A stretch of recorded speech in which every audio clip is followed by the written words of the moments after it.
ታላቅ የራት ምሽት በአርሊንግተን ቨርጂኒያ ወንፈል የተራድኦ ድርጅት እኔም ለወገኔ በሚል መርህ የራት ግብዣ አዘጋጅቷል። ገቢውን በሺ ለሚቆጠሩ ወላጅ አልባ ህጻናት፣ በሚሊዮን ለሚቆጠሩ ተፈናቃዮች፣ ለሰው ሰራሽ ረሃብና እርዛት ለተጋለጡት አዛውንትና ህጻናት፣ ከድሮን ጥቃትና ግልጽ ጭፍጨፋ ለተረፉት ወገኖቻችን እጅግ አፋጣኝ የሆነ የነፍስ አድን እርዳታ ማሰባሰቢያ ነው። በምሽቱ ላይ የእርሶ መገኘትና ተሳትፎ የአንድን ህጻን ህይወት ይታደጋል፣ ብዙ ተጨማሪ እድሎችንም ይከፍታል። በፍጹም ጊዜ የለንም። ይምጡና ይታደሙ፣ ይጎዳኙንም። ወንፈል ተራድኦ ከደብረ ብርሃን እስከ ወልቃይት ባለው መልክዓ ምድር ከ500 በላይ ወላጅ አልባና ተፈናቃይ ታዳጊ ህጻናት አሳዳጊ ቤተሰብን አግኝቶላቸዋል። ከ1000 በላይ የወሲብ ጥቃት ተፈጸመባቸውን ወረዶችና እናቶች የስነ ልቦናና አካላዊ ህክምና እንዲያገኙ ረድቷል። ከ300,000 ግለሰቦች በላይ የዕለት ተዕለት ተደጓሚዎችን ወዘተ የሚረዳ የግብረ ሰናይ ተቋም ነው። ከተቋቋመ ጊዜ አንስቶ ላለፉት 6 ዓመታት በአጠቃላይ $6.5 ሚሊዮን ያሰባሰበና በቀጥታም በስራ ላይ መዋሉን ያስመሰከረ ተአማኒ የወገን ድርጅት ነው። ክቡራትና ክቡራን ወገኖቻችን፣ የተሰበረን ልብን ጠግን፣ የታጠፈ አንጀትን ቀና እናድርግ። ለወገኖቻችን አጋርነታችንን እናሳይ፣ የተሰጠንን እንስጥ። እኛ ካላደረግነው ማን? በዲኤምቪና አካባቢው ለምንኖር ኢትዮጵያውያን በሙሉ በተከታዩ ስፍራ በመገኘት አጋርነታችንን እንድናሳይ በታላቅ ሀገራዊና ወገናዊ አደራ እናሳስባችኋለን። የዝግጅቱ ቀን ቅዳሜ ማርች 22 2025 ሰዓት ከ6:30 ፒኤም ጀምሮ። ቦታ the Association of the US Army፣ አድራሻ 2425 ዊልሰን ቦulevard አርሊንግተን ቨርጂኒያ 22201። ለበለጠ መረጃ በ310-871-1432 ይደውሉልን። መገኘት ለማትችሉ በዜል 805-803-0028 እንዲሁም www.wonfel.org በመጠቀም መርዳት ትችላላችሁ። ወንፈል ተራድኦ በሰሜን አሜሪካ። ሰላም ጤና ይስጥልን ተመልካቾቻችን፣ እንደምን ዋላችሁ እንደምን አመሻችሁ። ከአንከር ሚዲያ ዝግጅት ክፍል የአክብሮት ሰላምታችንን እናቀርባለን።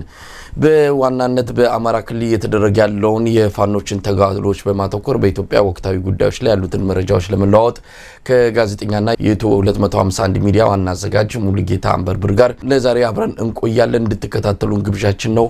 መልካም ጊዜ።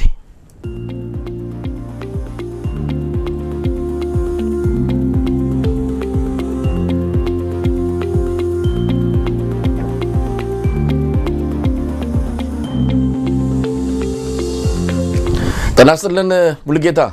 እንደምን አለ መሳይ፣ እንደምን ከርማ? እንግዲህ የዛሬውን የአንከር መረጃ ክፍለ ጊዜ ካንተ ጋር ነው ከተመልካቾች ጋር አብረን የምንቆየው። በርካታ መረጃዎች አሉ ከአማራ ፋኖ የተለያዩ የተጋድሎ እንቅስቃሴዎች ጋር በተያያዘ እንደዚሁም በኢትዮጵያ ያሉ ወቅታዊ ሁኔታዎችንም እናነሳለን። ቅዳሜና እሁድ በርካታ መረጃዎች በኢትዮጵያ አንጻር የተላለፉ ናቸው።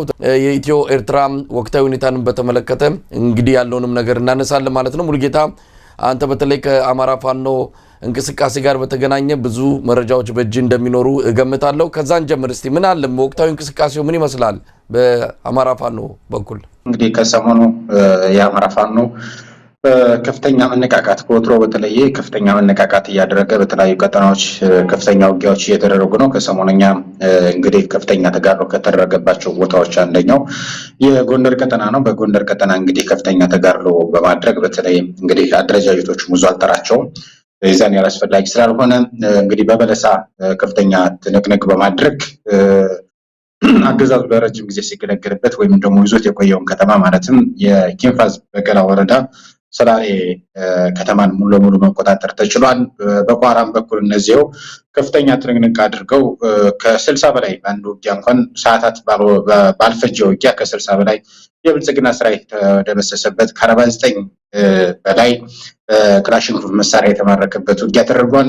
ከዚህ በፊት በተለይ በፋኖ መዋቅር ውስጥ የፋኖን በምስል አገዛዙ ያደራጃቸው ሌባዎች በሰፊው በተለያዩ ቀጠናዎች በተለይ በጎንደር ቀጠና በከፍተኛ ሁኔታ በህዝብ ምሬት ይነሳ ነበር። ከዚህ ምሬት ከሚነሳባቸው ቀጠናዎች መካከል አንደኛው ከደብረ ታቦር ተነስተው ወደ ባህር ዳር ስትመጣ ለምሳጋ ተብሎ የሚጠራ አካባቢ አለ። እዛ አካባቢ ላይ እንግዲህ ሌባን የማዝራት ዘመቻ በሚል እዛ ቀጠና የሚንቀሳቀሰው የፋኖ ኃይል ልዩ ኦፕሬሽን በመስራት ቀጠናውን ሙሉ ለሙሉ ከዘራፊዎችና ኬላ ዘርጊዎች ነፃ እንዲሆን የተደረገበት መንገድ ተፈጥሯል። በጎጃም ቀጠናም እንደዚያው በተለያዩ ቀጠናዎች ከፍተኛ ውጊያ ተደርጓል። አዲስ ቅዳም ላይ ከፍተኛ ውጊያ ተደርጎ በርካታ ድሎች ተገኝተዋል። በአማኑኤል እነዚህው በተለያዩ ቦታዎች በሚባል ደረጃ ትልቅ ውጤት ተገኝቷል። ሌላኛው በጣም አስገራሚ ዜና ከዚህ ሳምንት የነበረው አገዛዙ ከሰከላ ከተማ ከሚገኙ ባንኮች ዘርፎት የነበረውን ወደ 1 ሚሊዮን ብር የሚጠጋ ገንዘብ የፋኖ ኃይሎች ያስመለሱበት ነው። ሌላኛው የፋኖ ኃይል ከወትሮ በተለየ ከአማራ ክልል ጦርነቱን ወደ ኦሮሚያ ክልል ያሻገረበት ሳምንት ነበር ማለት ይቻላል። በኦሮሚያ ክልል በተለያዩ ቦታዎች በተለይ ደግሞ የኦሮሞ ተወላጅ ጭምር ያሉበት የፋኖ ኃይሎች ተደራጅተው ልዩ ኦፕሬሽን በመስራት የአገዛዙን ኃይል ድባቅ የተመታበት ሰንዳፋ ዙሪያ ውጊያ የተደረገበት ሳምንት ነበር ማለት ይቻላል።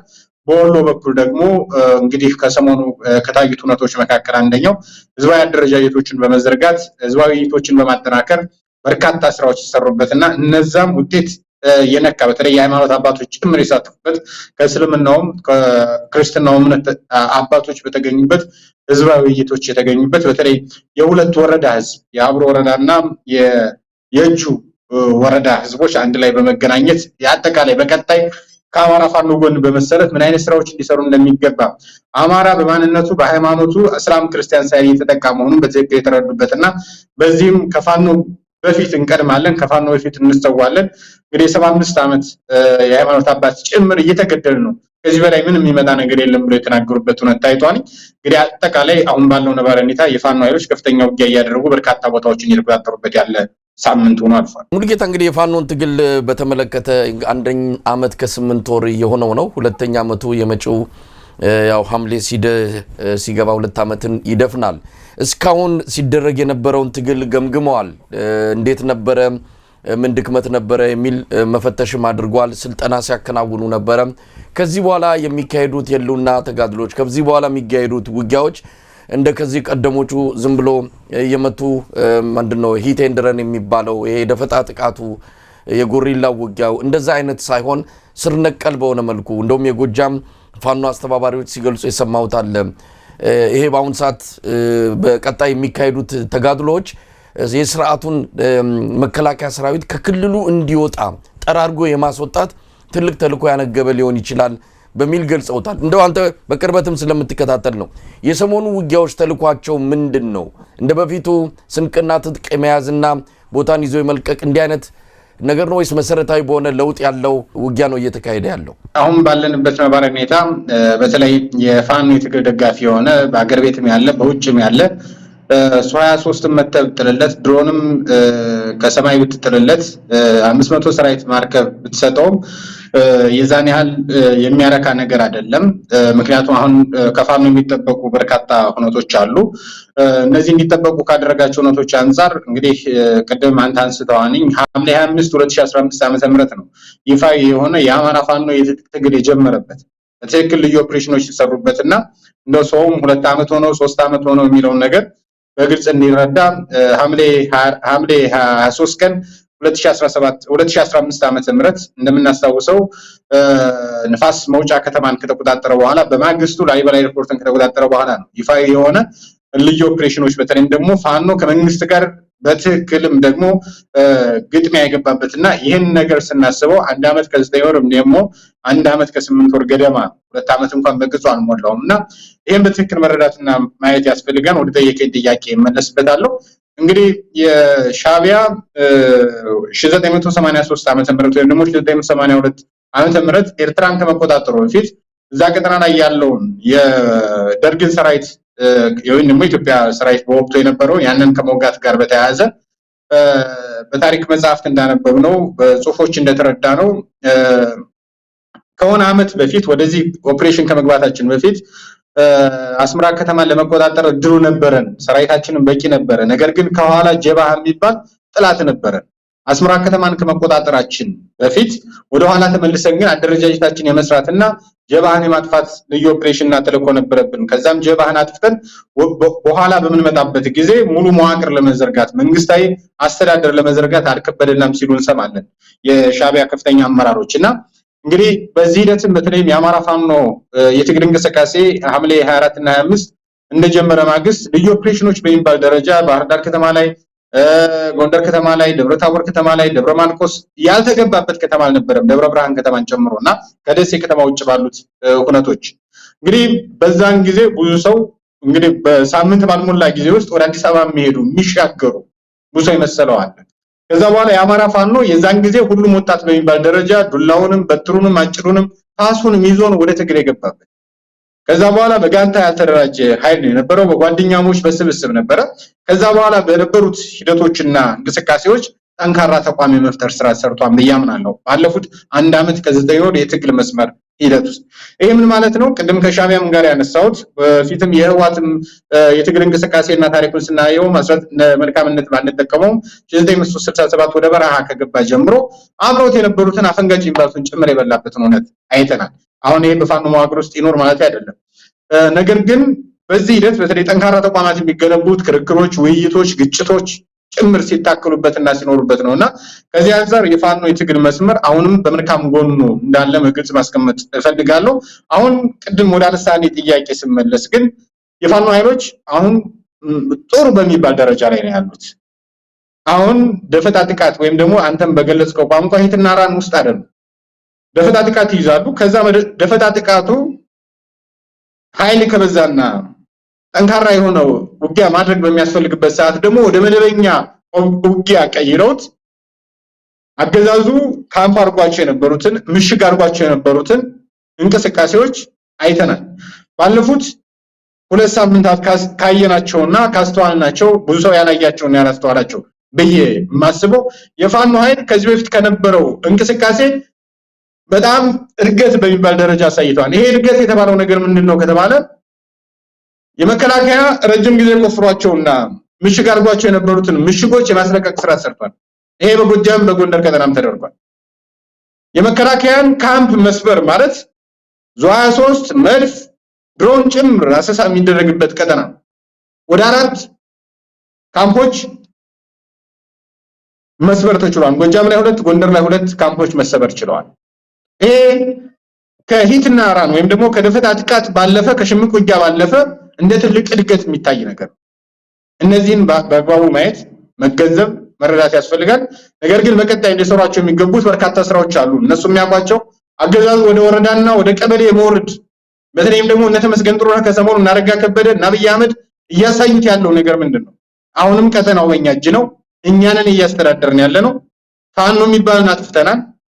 የራሳቸውን ያደራጇቸው ሚሊሻዎች እኮ እጅ ሰጡ እያሉ የማህበረሰብ ስነልቦና ለመስመር የመንግስት ኮሙኒኬሽን ገጾች ከመደበኛ ሚዲያዎቻቸው ጋር አንድ ላይ ያው የመንግስት ኮሙኒኬሽን ናቸው እነሱም አንድ ላይ በመቀናጀት ያልተማረከ ማድረግ እጅ ያልሰጠ ሰጠን እያሉ በሰፊው እያሰሩበት ያለ እውነት ነው ያለው።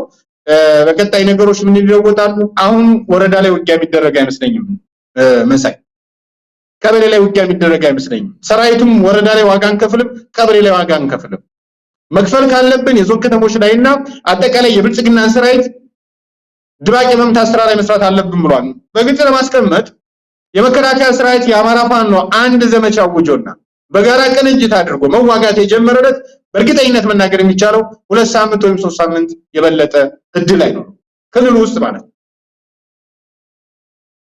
በጋራ ቅንጅት ካደረጉ አሁን እስካሁን ባየነው ጎጃም ውጊያ ሲያደርግ በአንድ በሌላ መንገድ በሎድ ጥረትም ባለፈው ገልጫዋለሁ የጋራ ኦፕሬሽን የማቀድ አናሳ በመሆኑ ጋር በተያያዘ ጎጃም ሲዋጋ ጎንደር ዝም ይላል። አገዛዙ ደግሞ ጎጃም ድባቅ ከመታ በኋላ ወይም ደግሞ የሚችለውን ያህል ከሞከረ በኋላ ወደ ጎንደር ወደ ሸዋ ወደ ወሎ እያለ ይቀጥላል። ይሄን ነገር በቀጣይ የፋኖ መሪዎች ያደርጉታል ወይ አያደርጉትም? ምክንያቱም የስካውን ሂደቶቹን ገምገመዋን አጥንተዋን ከወትሮ በተለየ ደግሞ የግንኙነት መስመሮችም በሰፊ እየተዘረጉበት ያለ እውነት እንዳለ ይሰማኛልና አገዛዙ አቅም የለውም። የፋኖ ኃይሎች ደግሞ የጋራ እቅድና የጋራ ኦፕሬሽን ስለማይሰሩ እንጂ አገዛዙን እድሜ ለማሳጠር ከ2 ሳምንትና ከ3 ሳምንት ያልበለጠ አቅም ይኖራቸዋል ብዬ አምናለሁ። ይሄን ስናገር ዝም ብሎ አይደለም። በልክ አንድም ጉዳይ በደንብ እንደሚያውቁት ሁሉ እንደዛን ስለምናውቀው አሁን ቁልፍ የሆነውን ነጥብ አንስታል። በተለይም ፋኖች አንድ ሆነው በሄዱ ኖሮ የዚህ አገዛዝ እድሜ በጣም አጭር ይሆን ነበር የሚል ነው። ይሄ ራሱም አገዛዙም ያውቀዋል። ምናልባትም ዓለም አቀፉ ማህበረሰብ ከዚህ አንፃር በደንብ የተረዳው ይመስላል። ፋኖች አካባቢ ያለው አንድነት ቢመጣ የበለጠ ይሄ የጣር ዘመኑ የስቃይ ዘመኑ የሚያጥርበት ወቅት ወይም ደግሞ ጊዜ ይመጣል ብለን ነው የምንጠብቀው። እንደው ይሄ አሁን በተወሰነ ደረጃ ቁጭ ብለው ገምግመው ወደ አንድነት የመምጣቱን ነገር በደንብ እየሰሩበት እንዳለ እንሰማለን። ግን ሁሉ ጊዜ የሚባል ነገር አለ። ፋኖ አንድነቱን ካላመጣ ወደፊት የመራመድ እድሉ በጣም ጠባብ ነው፣ ጎልቶ እየወጣ ነው። ምናልባት አሁን መሬት ላይ እኔ አንተ ልናቅ እንችላለን፣ ነገር ግን በተግባር የሚታይ አንድነት እየመጣ ነው ወይ ብለህ ታምናለህ? አሁንም በተወሰነ ደረጃ ልዩነቶች ያላቸው አካላት እንዳሉ ይታወቃል። እነዛም አንድ ገጽ ላይ መተው አንድ ላይ መተው ስለ አንድ ዓላማ በአንድነት የሚሰለፉበት ጊዜ ተቃርቧል ብለን ማመን እንችላለን? ወይስ አንዱ አንዱን ደምስሶ ጨፍልቆ የበላይነትን ለመያዝ የሚሄድበት አካሄድን ነው የምናየው በቀጣይ? ወይስ ተስማምተው ተነጋግረው በጋራ እንደዚህ አይነቱ ነገር እየመጣ ነው ብለህ ትጠብቃለህ? እንደው ካለው ሁኔታ ተነስተ እንግዲህ ያው የአማራ ትግል ባለፉት 50 ዓመታት በተለይም ደግሞ እንደምትረዳውም እንደምታውቀውም በቅርብ እንደሚከታተልም በርካታ ያው እንግዲህ አንድ ትግል ሲባል አንድ ሀገር ሲባል ያው አብዛኛው ነገሮች ትርክት ናቸው። በትርክት ላይ የተገነባ የአማራ ጥላቻ አለ። ያንን በውስጣቸው መካከልም ያለመተማመን በርካታ አገዛዙም ቢሊየን ብሮችን አፍሶ ነው እንግዲህ እንደምታውቀውና እንደምትረዳው የአማራ ፋኖ አንድነት እንዳይመጣ የተነጋገሯቸው እነሱ የሚጠቅመው ነገሮች የድምጽ ማስረጃዎች ጭምር ወይም ደግሞ ሲነጋገሩና በመካከላቸው አለመተማመን ይፈጥርልኛል የሚለው ጭምር የስልክ ኮሙኒኬሽን ጭምር በሚዲያ ይፋ እያደረገ በወንድማሞች መካከል ልዩነት እንዲኖር አገዛዙ የሚጠበቅ ነው። እነሱ ሰብሮ መውጣት ይጠበቅባቸዋል። ያንን እያደረገ ነው ያለው። ከዛ በተጨማሪ ደግሞ ባለፉት ዓመታት ረፍት አላገኙም እነዚህ ልጆች ነው በግልጽ ለማስቀመጥ አሁን ጠያቂዎቹ መሳይ በደንብ በነገራችን ላይ የአማራ ፋኖ እኔ እየተከራከርኩ አይደለም እንደነሱ። ነገር ግን የአማራ ፋኖ አንድነት አልመጣም ብሎ የሚናገረው ማን ነው? የትኛው አደረጃጀት ነው? የትኛው ሚዲያ ነው? ሚዲያዎች ይተባበራሉ አይተባበሩም አይደል? ከዛ በተጨማሪ የአማራ ማህበራት የሚባሉ ወደ 150 አደረጃጀቶች እኔ እጠራለሁ። በተመቻቸ ኔትወርክ በተመቻቸ እውነት ውስጥ ሆኖ እንኳን ለመነጋገር አንዱን ከሶ ለመጣል አንዱን ስለ ማጠርሸት ከፍተኛ ስራ የሚሰራ ነው። ይሄ ወይ ተሰባበሩ ወይ ተጣመሩ ነው መባል ያለበት። ከዛ በተጨማሪ እነሱ ይሄኛው ኃይል አንድ ሆኖ እኛ አንድ ሆነና እስኪ እናንተም በምን መልኩ እናግዛችሁ ብሎ መጠየቅ መቻል ነበረበት። አልሆነም እንደዛ። እኔ የሚታየኝ ከጠየቀኝ ቀጥተኛ አንፃር ይሄኛው ወቀሳውን ትቸው አሁንም ተስፋ አለ፣ አሁንም እድል አለ። ነገር ግን እነዛ እድሎችና ተስፋዎች በአግባቡ መጠቀም የፋኖ ኃይል ታሪካዊ አደራ ጭምር አለበት። አገዛዙ ቢሊየን ብሮችን መድቦ የፋኖ ኃይል አንድ እንዳይሆን የሚሰራውን ያህል እነሱ ደግሞ ከወትሮ በተለየ ይሄን አንድነት እንዲሰሩ ሁሉም ሰው ማገዝ መቻል አለበት።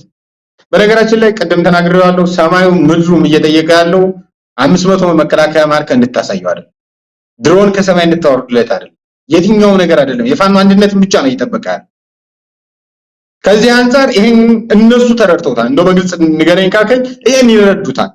የያዟቸው ግን ትንንሽ ቋጥሮች አሉ። እነዛን ቋጥሮች እነዛን ማነቆዎች ደግሞ ሰብረው ለመውጣት ጊዜ ያስፈልጋቸዋል። አማራ ላይ ያልተሰራ ምንም አይነት ትርክት የለም። ብዙ ነገሮች ተሰርተዋል። የቆጥ ትርክት አለ። እንትና እንደዚህ ቢሆን እንደዚህ ሊያደርግ ይችላል፣ ይሄ ቢሆን እንደዚህ የሚል እኔ እዚህ ሚዲያ ላይ ማልጠቅሳቸው ተቆርጠው ግብአት ሊሆኑ የሚችሉ ማለት ነው። እነዛን የመስበሪያና የመውጫ ጊዜ ያስፈልጋቸዋል። ምን እናግዛችሁ የሚለው ድምጽ ግን በሰፊው መነገር መቻል አለበት። እኛ የምንፈልገውን ያህል አንድነት መሳይ እናንተ አንድነቱን የምንፈልገውን ያህል እነሱ አንድነቱን ይፈልጋሉ። አሁን ክፍለ ጦር እየጠየቃቸው ነው፣ ኮሮች እየጠየቋቸው ነው፣ ስራ አስፈጻሚ እየጠየቃቸው ነው። ምን ላይ ያደረሳችሁ? ምን እየሰራችሁ ነው? ምን እናግዛችሁ? የአብዛኛው የክፍለ ጦር ጥያቄ አብዛኛው የፋኖ ሰራዊት ጥያቄ ስለ አንድነት ነው። ልክ ውጭ ሀገር ያለው ልክ የነሱ ደጋፊ የሚጠይቀውን ያህል ህዝቡ የሚጠይቀውን ያህል እነዛን ለመወጣት ደግሞ አንዳንድ ማነቆ የሆኗቸው ነገሮች አሉ። እነዛን ማነቆዎች እነዛን ችግሮች ደግሞ የመፍትሄ አቅጣጫ ደግሞ ማስቀመጥ ይጠበቅባቸዋል። ለምሳሌ ሐምሌ 2016 ዓመተ ምህረት የአማራ ፋኖ ህዝባዊ ድርጅትን ምስረታ ጋር ተያይዞ የተፈጠረ ክፍተት አለ አይደል? የተፈጠረ ክፍተት አለ አይደል? የዛን ጊዜ ተስማምተው ቢሆን ኖሮ ድርጅቱ ተመስርቶ ነበር። በመካከላቸው ግን መስማማት ባለመኖሩ ድርጅቱ ሳይመሰረት ቀርቷል። የተመሰረተው ድርጅት ደግሞ ብዙዎችን ያላቀፈው ነው። ድጋሜ በችኮላ እንደዚህ አይነት ታሪካዊ ስህተት አንሰራም የሚል ስምምነት ላይ ተደርሷል። በየቤታችን ያለን በየቀጠናችን ያለን ነገር ማስተካከል አለብን። ያንን አስተካክለን ስንመጣ ድጋሜ የማይሰራ ድርጅት ሁሉም ሊቀበሉ የሚችል ድርጅት መመስረት አለብን። የድረስ ተብሎ ግን ድጋሜ ታሪካዊ ስህተት በራሳችን ላይ አንጽፍም የሚል መስማማት ላይ ተደርሷል። ይሄ በግልጽ ነው መናገር ነው። ስለዚህ መታገስ ያስፈልጋል። እኛ የምንፈልገውን ያህል እነሱ ይፈልጉታል። እየተከራከርኩ አይደለም ስለማውቀው።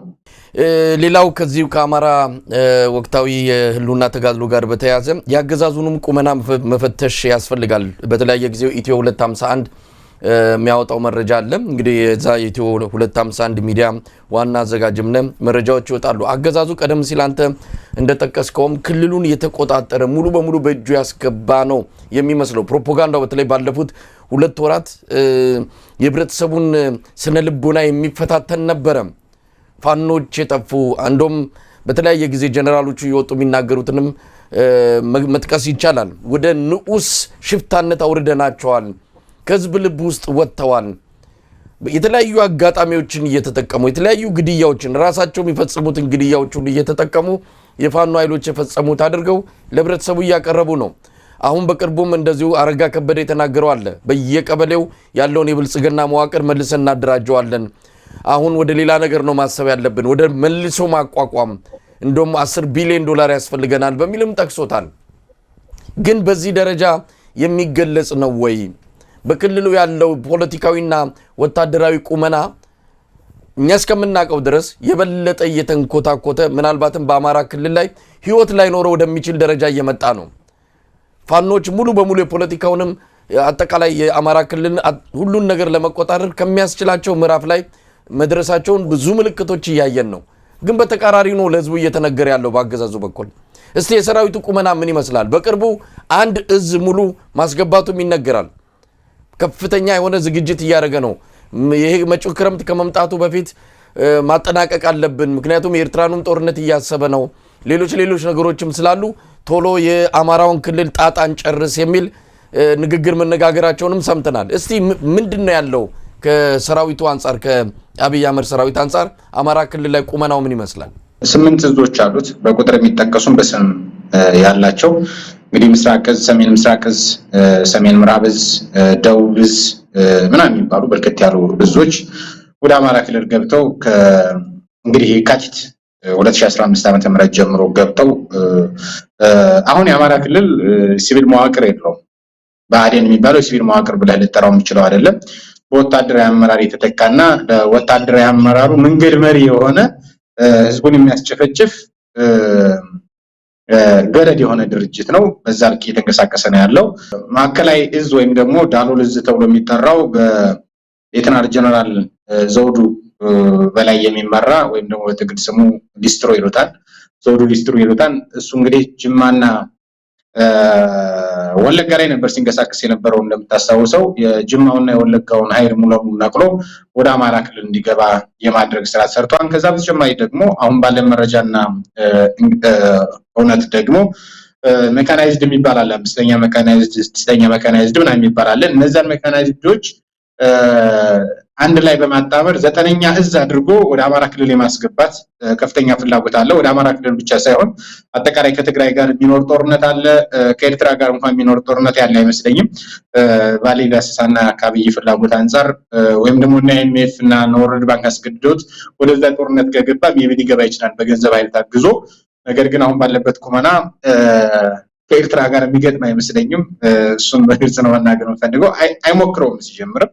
ይሄን የምንናገረው የካብይ የፖለቲካ እሳቤና ከመረዳት አንፃር ጭምር ስለሆነ ማለት ነው። እንግዲህ ከዚህ አንፃር የአገዛዙ በዚህ ልክ ወደ 7 መደበኛ እዝ፣ አንድ ደግሞ መካናይዝድ እዝ ማለት ነው። እንግዲህ 7 እዝ ሲባል በአማካይ እንኳን ብታባዛው 8 እዝ ነው ያለው፣ አንድ እዝ ብቻ ነው ያለው ማለት ነው። እነዛም ራሱ ሪፐብሊካን ኃይሉ ሙሉ ሙሉ የተበላበት አየር ወለድ ምናምን የሚባለው ባህር ኃይል ጭምር ሳይቀር ያስገባበት ሁኔታ ነው ያለውና አየር ኃይሉ ሙሉ በሙሉ እየተጠቀመ ያለበት የድሮን ቴክኖሎጂውን በሰፊ እየተጠቀመበት ያለውን ሚግ ጭምር እየተኮሰ ያለበት ነባራዊ ሁኔታን እንዳለ እንረዳለን። ነገር ግን የተኩስ አመራሩና የጦር ኃይሎች ጠቅላይ ኤታማዦር ሹም ዋና ወታደራዊ አማካሪ ወይም ደግሞ የተኩስ አመራር ተብሎ የሚጠራው ምርኮኛው ሌተናል ጀነራል አለምሸት ደግፌም ከክልሉ ሰራዊታችን እናስወጣለን የሚልም እንደዚሁ ወሬ ሲያወሩ ሰምተናል።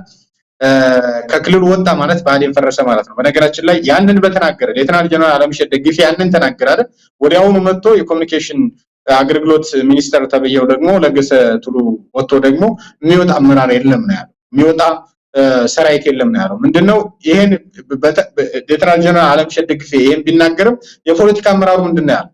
ይሄ የሚሆን ነገር የለም ነው ያለው። መግባባትና እንኳን ስምምነት የሌላቸው ሰዎች ናቸው። እንደማይወጡም ይታወቃል። አብይ አህመድ በታሪክ አጋጣሚ የአማራ ህዝብን ባንኩንም ታንኩንም ድሮኑንም ጭምር ታጥቆ ባለበት እንደ ድል አጋጣሚ ሆኖለት የሚጠላውን ህዝብ የመጨፍጨፍ ድል አጋጣሚ። ስለዚህ አብይ አህመድ እስከመጨረሻ ይዋጋል እንጂ ከአማራ ክልል አይወጣም። ይሄን በግልጽ ማስቀመጥ ያስፈልጋል። ለጥምር ኃይሉ ሰተናን ምናምን ይላል። ለባህዴን ሰተና አስወጣን። ባህዴን አይደለም አሁን እየመራ ያለው ወታደራዊ አመራሩ ነው እየመራ ያለው። ከዚህ አንፃር የፋኖ ኃይሎች በምን ቁመና ላይ ይገኛሉ የሚለውን በደንብ ለማስቀመጥ ያክል እኔም በተደጋጋሚ የፋኖ ኃይሎችን ሞቅሰው ባህዴን በየለቱ በሚባል ደረጃ የፖለቲካ አመራሩን ይቀይራል፣ የዞን አመራሮችን ይቀይራል፣ የወረዳ አመራሮችን ይቀይራል። የፋኖ ኃይሎች ደግሞ ታርጌት ልዩ ኦፕሬሽን አይሰሩም። በዚህ ጉዳይ ላይ አንድ የዞን አስተዳዳሪ ሹመት ሲሰጠው እንደሚሞት ማወቅ ነበረበት። መሳይ እገደልበታለሁ፣ ይሄን ሹመት አልቀበልም፣ ልጆችን ማሳደግ ይሻላል ብሎ እንዲፈራ የማድረግ ስራ በፋኖ ኃይሎች በኩል አልሰራም። አገዛዙ ግን አስገድዶ በገንዘብ ኃይልም እንዲሁም ደግሞ በግድም በውድም አስገድዶ እንዲመራ ያስደረጋቸዋል። አረጋ ከበደን እኮ ከምኒልክና ከአፄ ቴዎድሮስ ትሻላለህ እያለ የሞራል ግንባታ እየሰጠ ሌላ አልፎ አልፎ ደግሞ ይሄን ነገር ማሰራ ከሆነ ደግሞ ከሌሎቹ ያነሰ ህይወት ጎዳና እንድትወጣ አድርጋለሁ እያለ እኮ እያስገደደ እኮ ነው የሚያሰራቸው። ስለዚህ አገዛዙ የሚጠቀምበትን የራሱን አመራሮች በዚህ ልክ አስገድዶ እየተጠቀመ አንተ እንደ ጠላት የምትቆጥረውን አመራር እንደፈለገ እንዲናገር ከፈቀድክለት ሲናገር ጉዳት እንደማይደርስበት አውቋል ማለት ነው። ስለዚህ ጉዳት እንደሚደርስበት የማድረግ ታሪካዊ ኃላፊነት ያንዳለብህ ማለት የባህዴን አመራር ሲናገር ልገደል ይችላል ብሎ መፍራት ነበረበት። ይሄን የማድረግ ስራ በፋኖች በኩል አነስተኛ ባህዴን እስካልመታ ድረስ ነፃ የሚወጣ ህዝብ የለም። ከዛ በተጨማሪ የፋኖ ኃይሎች አሁናዊ ሁኔታቸውን በግልጽ ለማስቀመጥ በርካታ ወረዳዎችን እነሱ ናቸው የተቆጣጠሩት ስንል ብዙ አይረዳም። ማሳያ ላንሳለህ። የላስታ ሳምነው ኮር አንድ ኮር ነው መሳይ። መቄት ወረዳ ወደ 35 ቀበሌዎች አሉ። 3 ቀበሌ ላይ ነው አገዛዙ ያለው። ላስታ ወረዳ ላይበላ ኤርፖርትን ይጨምራል። ላይበላ ኤርፖርት ሽምሻ ቀበሌ የሚባል አለ ኤርፖርቱ ያለበት። ያችን ቀበሌ ብቻ ነው የሚያስተዳድረው። ያችን ቀበሌም ሰዓታት ባልፈጀ ጊዜ ውስጥ መቆጣጠር ይችላል እና ለምን አልተቆጣጠሩትም የሚል ጥያቄ ሊያነሳ ይችላል ብዙ። ነገር ግን የማህበረሰቡ መንገድ መግቢያና መውጫ ያለው ላይበላ ኤርፖርት ብቻ። ስለዚህ የመጨረሻው ውጊያ ሲደረግ በፈለግነው ሰዓት እንቆጣጠራለን ብሎ አምነዋል። ማህበረሰቡ እስከዛው ድረስ በኤርፖርቱ ይመላለስ፣ መንገድም ከምንዘጋበት። የላይበላ ማህበረሰብ በቱሪዝም የሚተዳደር ነው።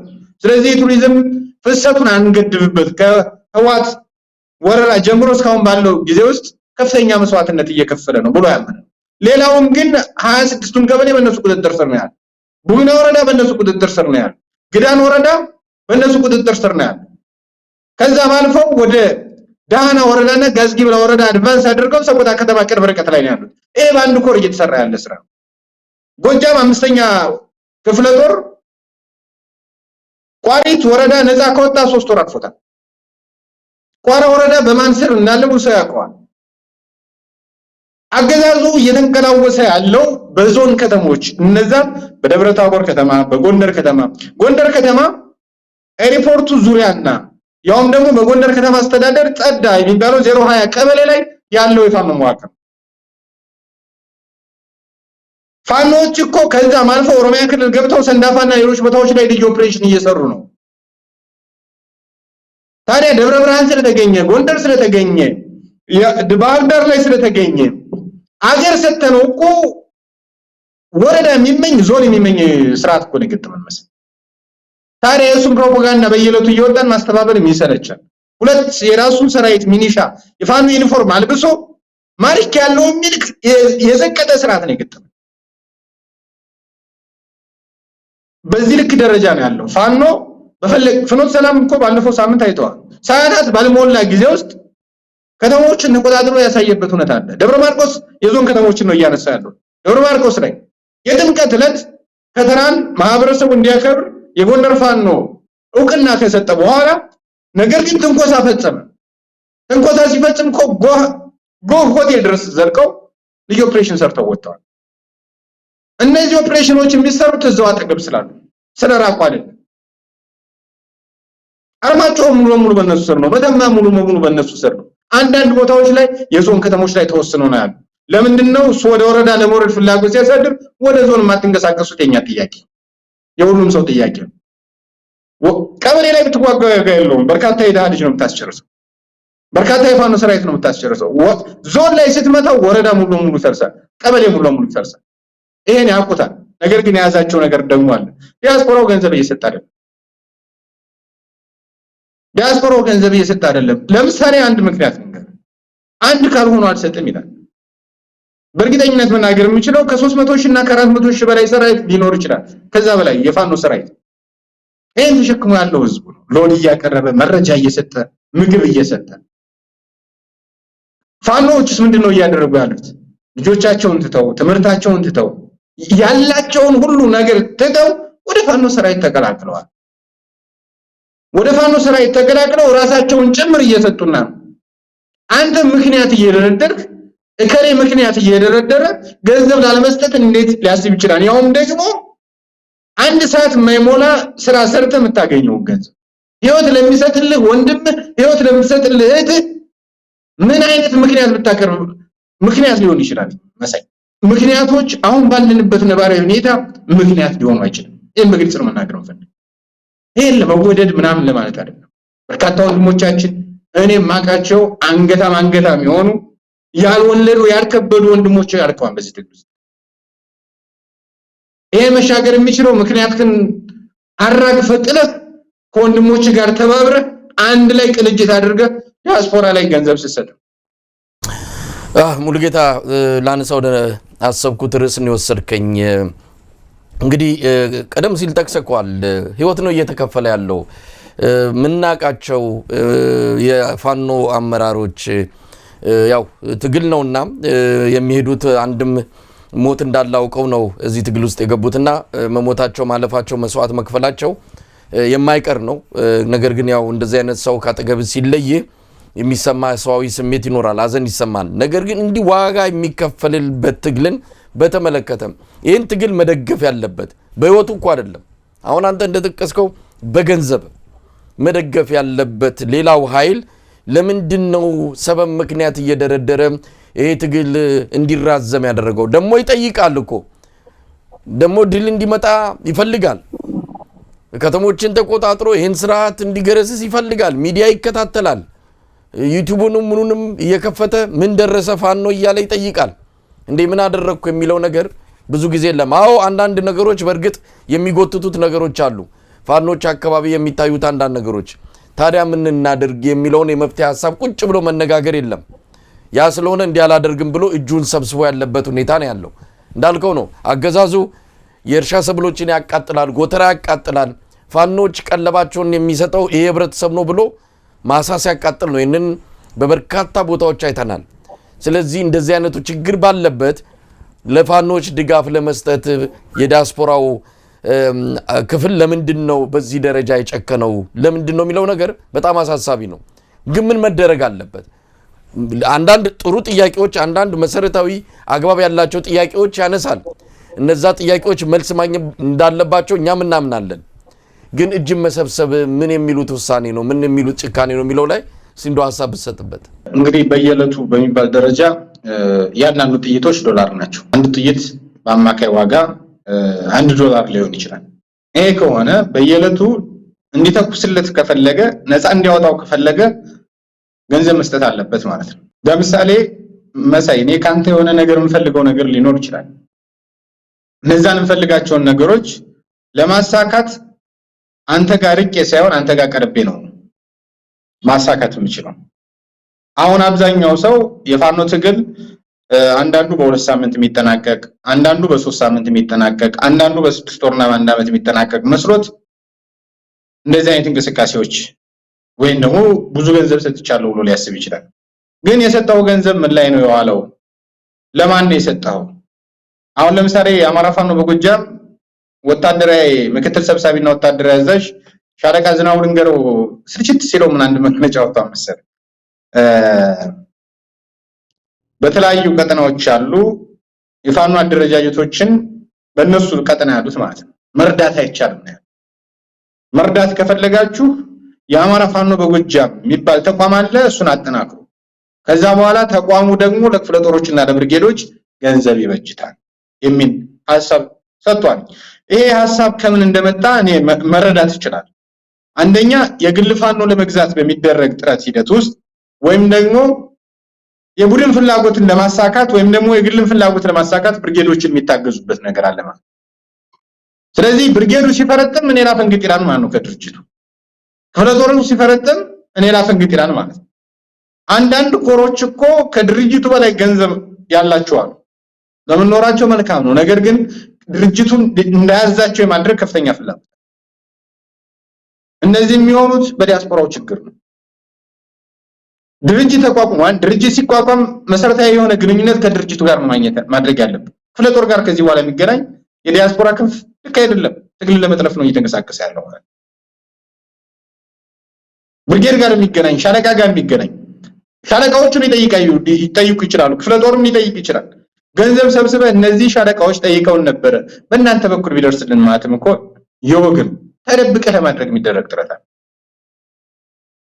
ስለዚህ ምንድነው እኔ ማደረግ አለበት ብዬ የማምነው በየለቱ እንግዲህ ቅድም ጠቅሼልሃለሁ ቁጥር 300,000 ከ400,000 እስከ 700,000 ሊጠጋ የሚችል ትክክለኛው ቁጥር አይደለም እየተናገርኩ ያለሁት የፋኖ ስራ ይላል።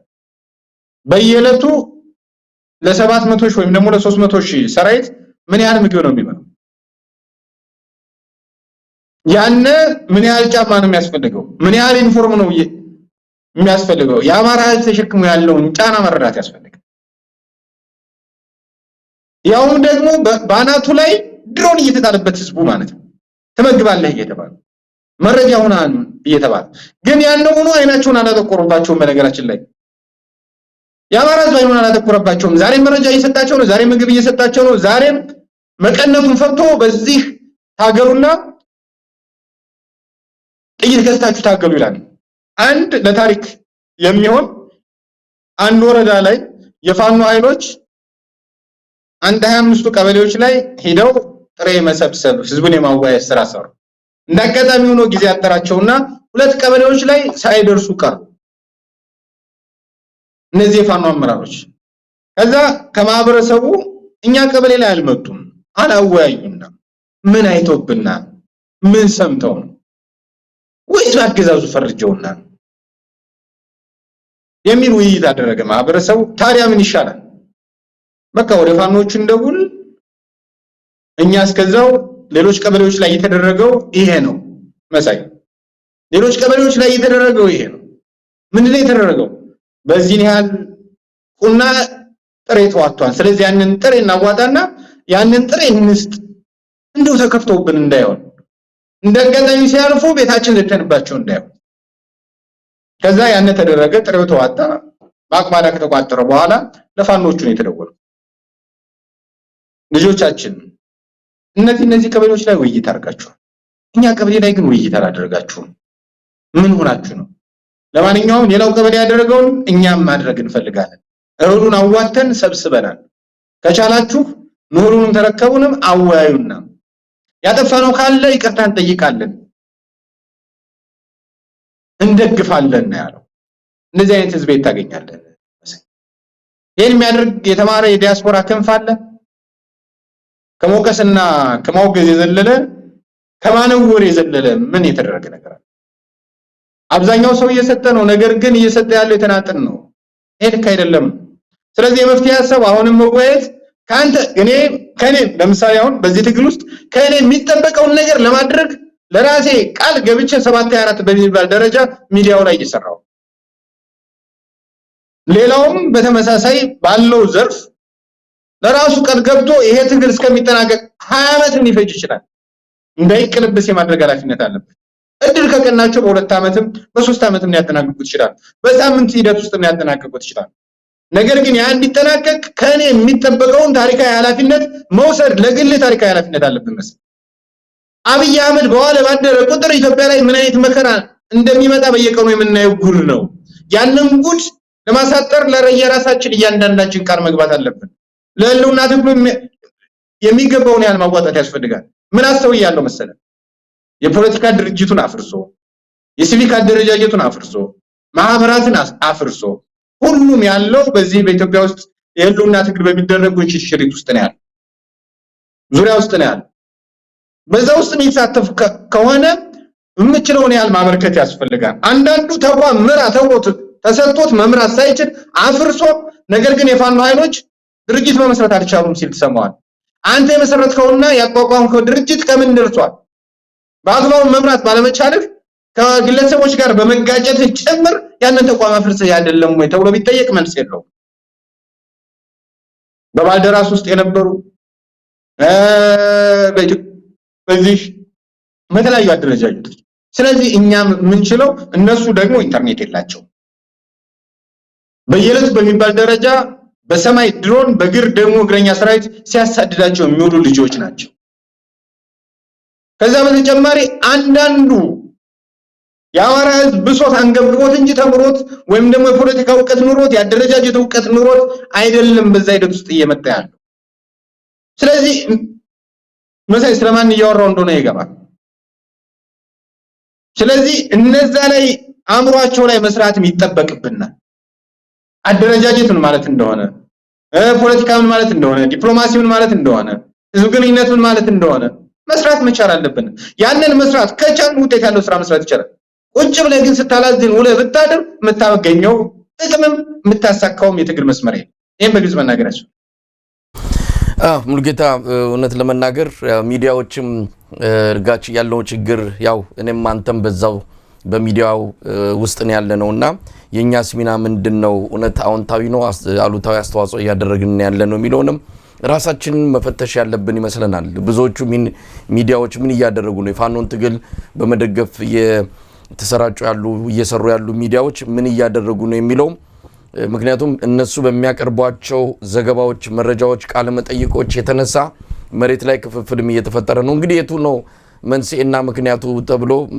ከዚህ የጀመረው ልዩነቱ ወይስ ከዛ ከመሬት ላይ ከሀገር ቤት የመጣ ነው ልዩነቱ የቱ ጋር ነው የተጀመረው የሚለው እሱን እንተውና ግን ሚናችን እያንዳንዳችን መፈተሽ ያለብን ይመስለናል አብይ አህመድ በቅርቡ ጅማ ላይ ተካሂዶ በነበረው የኦህዴዶች ልዩ ስብሰባ ላይ እዛ ላይ ያሉት ነገር አለ ውጭ ያሉትን በታትነናቸዋል ሚዲያዎቹ አንድ ቋንቋ እንዳይናገሩ አድርገናል ብለዋል እውነታቸውን ነው አንዳንድ ጊዜ ያሉትንም ነገር መቀበል ያስፈልጋል አዎ አንድ ቋንቋ እየተናገርን አይደለም አንዱ ላይ የሚያባክነው ጉልበት የሚያባክነው የአየር ሰዓት ይበልጣል እኮ አገዛዙ ላይ ከሚያባክነው ይልቅ ይሄን መፈተሽ አለብን ምን እያደረግን ነው በራሳችን ጊዜ የሥርዓቱን እድሜ እያራዘመን ነው ይሄን ሁላችንም እንደው ወደ ቀልባችን ተመልሰን ወደ ውስጥ ተመልክተን ይሄን ትግል እንዴት እያገዝነው ነው እየገዘገዝነው ነው ወይስ እያገዝነው ነው የሚለው ነገር በደንብ ማየት ያለብን ይመስለናል እንግዲህ የፋኖ ትግል በተመለከተ ወደፊት ብዙ ነገር እንላለን ሙሉጌታ ቀጥል ሚዲያ በተመለከተ ግን ሐሳብ እንትን ለማለት አንዳንድ የፋኖ ኃይሎች ስም አልጠራም ሚዲያ ገዝተዋል ማለት ልምድ ያላቸው ሚዲያዎችን የመግዛት እነሱን የማይመስል ተቋም የማውገዝ ሁነቶች አሉ እንግዲህ ይሄ ሲደረግብህ በሌላ እንኳ ደግሞ ወይም ደግሞ በሌላ የኃይል አስተላልፍ ደግሞ ያንን የመመከት ስራ ይሰራል በሚዲያ ግዥነት ሚዲያ ላይ የፋኖ ግዥነት አላዋጣቸው ሲል የሚዲያ ግዥ የገባዋሉ እነዚህ ማረፍ መቻላል ይታወቃሉ እኮ ህዝቡ ያውቃቸዋል ማን ምን እያደረገ እንደሆነ በምን ቋንቋ እየተናገረ እንደሆነ ይታወቃል መሬት ላይ ያላሳካውን ድል በሚዲያ ልታሳካው አትችልም ይሄ በግልጽ ነው መናገር የሚቻለው የሆነ ጊዜ ህዝብ ይረዳል ዛሬ የምታጨረብረው ህዝብ ነገ ይረዳል የዛን ጊዜ ትናንት የነበረን ክብር ያሰጣል አብይ አህመድን እኮ ኢትዮጵያ ህዝብ በሙሉ በሚባል ደረጃ ተቀብሎት ነበር አይደል በሚዲያ በሚሰራው ስህተት በሚታይ በተጨበጠ መረጃ ግን ህዝቡ ተጣጣን ዛሬ እየታገለው ዛሬ እየተኮሰበት ስለዚህ በሚዲያ ግዢ ውስጥ የገቡ የፋኖ ኃይሎች እጃቸውን ይሰብስቡ መሬት ላይ መታገል ካለባቸው መሬት ላይ ይታገሉ መሬት ላይ ያልቻሉትን በሚዲያ ወረራ ግን ሊያሳቁት አይችሉም ይሄን በግልጽ መናገር ነው እንግዲህ ከሌ ማለቱም አስፈላጊ አይደለም እንዳልከውም ግን ማናችንም ቢሆን ነው ማናችንም ራሳችንን እንፈትሽ የሚለው ነው ራሳችንን ሳናጸዳ ራሳችንን በደንብ ሳንመለከት ሌላው ላይ ጣት መጠንቆልም ተገቢ አይደለምና እንግዲህ እንዳልከው ነው ህዝብ ይፈርዳል ህዝብ ማን ምን እንደሆነ እየፈረደን ያለው ችግር ያለበት አካል ራሱን ፈትሾ ምን እያደረኩ ነው የሚለውን ነገር አይቶ ወደ ትክክለኛው በተለይ አማራ ህዝብ ትግል እውነት ለመናገር መሳካት አለበት የአማራ ትግል የምንደግፍ ከአማራ እንወለድም አንወለድም የአማራን ትግል የምንደግፈው ነገ ከነጎዲያ ኢትዮጵያ እንደምትድን እርግጠኛ ስለሆንን ነው። የአማራ ትግል እንዲሳካ የሚፈልግ ከዳር እስከ ዳር ኢትዮጵያዊ ቁጥሩ ምናልባትም አንድ የሆነ አጋጣሚ ቢፈጠር ከኢትዮጵያ ሕዝብ ከ80 በመቶ የሚልቀው ይህንን ትግል የሚደግፍ ነው። ምንም ጥርጥር የለውም። ያቋል የአማራ ፋኖ የጀመረው ትግል እንደሌላው ብሔርተኛ እንደሌላው ጽንፈኛ ሀገር የማተራመስ ሀገር ኢትዮጵያን የማጥፋት እንዳልሆነ ይረዳዋል። አዲስ አበባም ብትሄድ ጂንካ፣ ጅማ፣ ሐረር፣ ጅጅጋ ብትሄድም ስለ ፋኖ ያለው አመለካከት እንደው አደባባይ ወጥቶ አይናገረው እንጂ በልቡ የተቀበረው የፋኖ ትግል ኢትዮጵያን ያድናል ብሎ ነው። ይሄ እንደዚህ አይነት ተስፋ የተደረገበትን ትግል በገዛ እጃችን እየጠለፍንና እግሩን እየመታን የሚወስደው ጊዜ ግን ነገ ከነጎዳ በታሪክ የሚያስጠይቀናል ከግፈኞች እኩል። ስለዚህ እነን ሁሉ ጊዜ የምንናገረውን ዛሬም ህዝቡ እንዲሰማው ለታሪክ እንዲቀመጥም ብለን እንናገራለን። እንደው ሙልጌታ ወደ ሌላ ርዕስ ለመሄድ አይደለም። እንግዲህ አብይ አህመድ ጥይት ፋብሪካ ገንብቻለሁ፣ ድሮን ፋብሪካ ገንብቻለሁ እያለ ነው። በአንድ ሳምንት ውስጥ 2 ጊዜ መጥቶ ነው የነገረን። ይሄን ለምን አደረገው? መልእክቱ ለኤርትራ ነው? መልእክቱ ለፋኖ ነው? መልእክቱ ለህወሓት ነው ወይስ መልእክቱ ለኦሮሞ ነጻነት ሰራዊት ነው? ለማን ነው? በአሁን ሰዓት ጥይት ፋብሪካ ነው ኢትዮጵያ የሚያስፈልጋት? በአሁን ሰዓት ድሮን ፋብሪካ ነው የሚያስፈልጋት? ለምን ሰንን አደረገው? እንግዲህ አብይ አህመድ በራሱ ወደ ስልጣን ሊመጣ አካባቢ በጻፈው ጽሁፍ እርካብና መንበር የሚባለው መጽሐፉ ላይ ቤተ መንግስትን በተመለከተ ያለውን ልጥቀስልን። መጽሐፉን አንብባል ብዬ ተስፋ አደርጋለሁ። ገጽ 63 ላይ ያለውን አፄ ኃይለ ሥላሴ በዚያው በጥንቱ ባህል ነው የቀጠሉት። በድንቁርና ለታወረ ህዝባቸው አይኑን እንዲገልጥ ትምህርት ቤት ከመገንባት ይልቅ በየደብሩ ለክብራቸው መገለጫ ቤተ መንግስት ሲያስገነቡ መኖራቸው ነው የሚነገረው። ኢዮቤልዩ ቤተ መንግስት፣ ሆራ ቤተ መንግስት፣ አዳማ ቤተ መንግስት፣ ወንዶጎነት ቤተ መንግስት፣ ጅማ ቤተ መንግስት፣ ባህር ዳር ቤተ መንግስት፣ ትግራይ ቤተ መንግስት፣ ኤርትራ ቤተ መንግስት፣ ሐረር ቤተ መንግስት፣ ሀገሪቱን ቤተ መንግስት በቤተ መንግስት አደረጓት አፄ ኃይለ ሥላሴ እያለ ይወቅሳል። ማነው አሁን በ15 ቢሊዮን ዶላር እሳቸው የገነቡትን አይደለም ኢትዮጵያ በወቅቱ ያን ያህል ገንዘብ እንኳን ኖሯት የማያቅን 15 ቢሊዮን ዶላር አውጥተው ቤተ መንግስት እየገነባ ያለው ማነው? ሎጂ እየገነባ ያለው ማነው? መናፈሻ እየገነባ ያለው ይሄን የጻፈ ሰውዬ ነው። እንግዲህ በዚህ ብቻ አላበቃም። ኮሎኔል መንግስቱንም ይወቅሳል። ገጽ 64 ላይ ኮሎኔሉም ጀብዳዊ ጨካኝ ናቸውና ህዝቡ ይልስ ይቀምሳቶ ሲረግፍ እሳቸውም እንደ ኃይለ ሥላሴ ከዳ ዜጋቸው አፍ ቀምተው ሰራዊታቸውን ቀልበውበታል። የጓሮ አትክልት መኮትኮቻና አፈር መዛቂያ የምታመርትበት የረባ የጎጆ ኢንዱስትሪ የሌላትን ሀገር የታላላቅ ወታደራዊ ኢንዱስትሪ መናኸሪያ ለማድረግ ጋፋት ላይ ጠመንጃ ፋብሪካ አቋቁመዋል። ሆርማት ላይ ሞርታርና አዳፍኔ ማምረቻ ፋብሪካ ተክለዋል። ዲካ ላይ ፈንጂ ባሩድ ለማውጣት አስቆፍረዋል። ይህንን ይላል። እንግዲህ ሁለቱንም ስትመለከት አብይ አህመድ ጥይት ፋብሪካ ለምን ጠመንጃ ፋብሪካ ገነባችሁ ብሎ ነው እንደዛ ሲረግማቸው ሲወቅሳቸው የነበረው። ቤተ መንግስት ለምን ገነባችሁ ብሎ ነው አፄ ኃይለ ሥላሴንም ጥላሸት እየቀባ በመጽሐፉ ላይ ያሰፈረው። ዛሬ ሁለቱንም ያከናወነው እሱ ነው። ሁለቱንም እንግዲህ ይሄ ሰውዬ ዞር ብሎ የራሱን እኛ ብለነው አይደለም የራሱን እንኳን መጽሐፍ ዞር ብሎ ቢያነብ ምን እንዳለ ምን ሲናገር እንደነበረ ምን እንደጻፈ በደንብ ቢረዳው ምን ይሰማው እንደሆነ እዛው የቤት ስራውን ለሱ እንስጣው። ለማንኛውም ለምን ዝግጅት ነው ይሄ ሁሉ ግርግር? ይሄ ሁሉ ጥይት ፋብሪካ ገነባን፣ ድሮን ፋብሪካ ገነባን? ጥሩ ጥያቄ ነው መሳይ፣ መነሳት ያለበትም ሀሳብ ነው። ነገር ግን አብይ አህመድ ከጻፈው ካነበብክልኝ ከእርካብና መንበር ላይ አብይ አህመድ መሆን የሚፈልገው ማን መሰለህ? ኢትዮጵያ ህዝብ በደንብ እንዲረዳው አድማጭ ተመልካቾቻችን እንዲረዱት መሆን የሚፈልገው ኃይለ ሥላሴ ነው። ኃይለ ሥላሴ መሆን ይፈልጋል። ይሳካለታን ወይ ምናየው ይሆናል። በነገራችን ላይ ጅማ ሲሄድ የሚያገኘው የቀደም እሱ የጠቀሰውን የኃይለ ሥላሴን ቤተ መንግስት ነው። ወደ ሶማሌም ሲሄድ ሙስጠፋ የሚያስጎበኘው ኃይለ ሥላሴ የሰራውን ቤተ መንግስት ነው። የትኛውም ቦታ ቢሄድ ኃይለ ሥላሴ የሰራውንና የትናንት አባቶቻችን የሰሩትን ነው የሚያገኘው።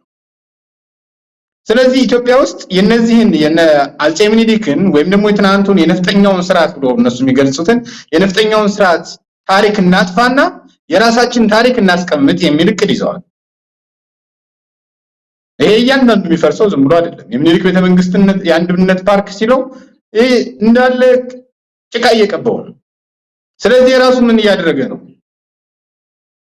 አንድ መንግስት ባለበት ሰዓት አሁን አልተረዳችሁትም የሚሉ የሱ ካድሬዎች አሉ አይደል? አሽቃባጮች አልተረዳችሁትም ምናምን የሚሉ። ስለዚህ ነገ በህዝቡ ዘንድ ጸጸት ማስቀመጥ ፈልጋለሁ የሚል ሐሳብ ያለው ይመስለኛል። መውረድ አይቀርም፣ መባረር አይቀርም። ነገር ግን በኖርኩበት ጊዜ ጎንደር ሲኬድ ጎርጎራ የሚል ታገኛለህ ወይ? ደግሞ ፋሲል ደቡብ ክልል ምስጢር እንደዚህ የምታገኘው ነገር አለ።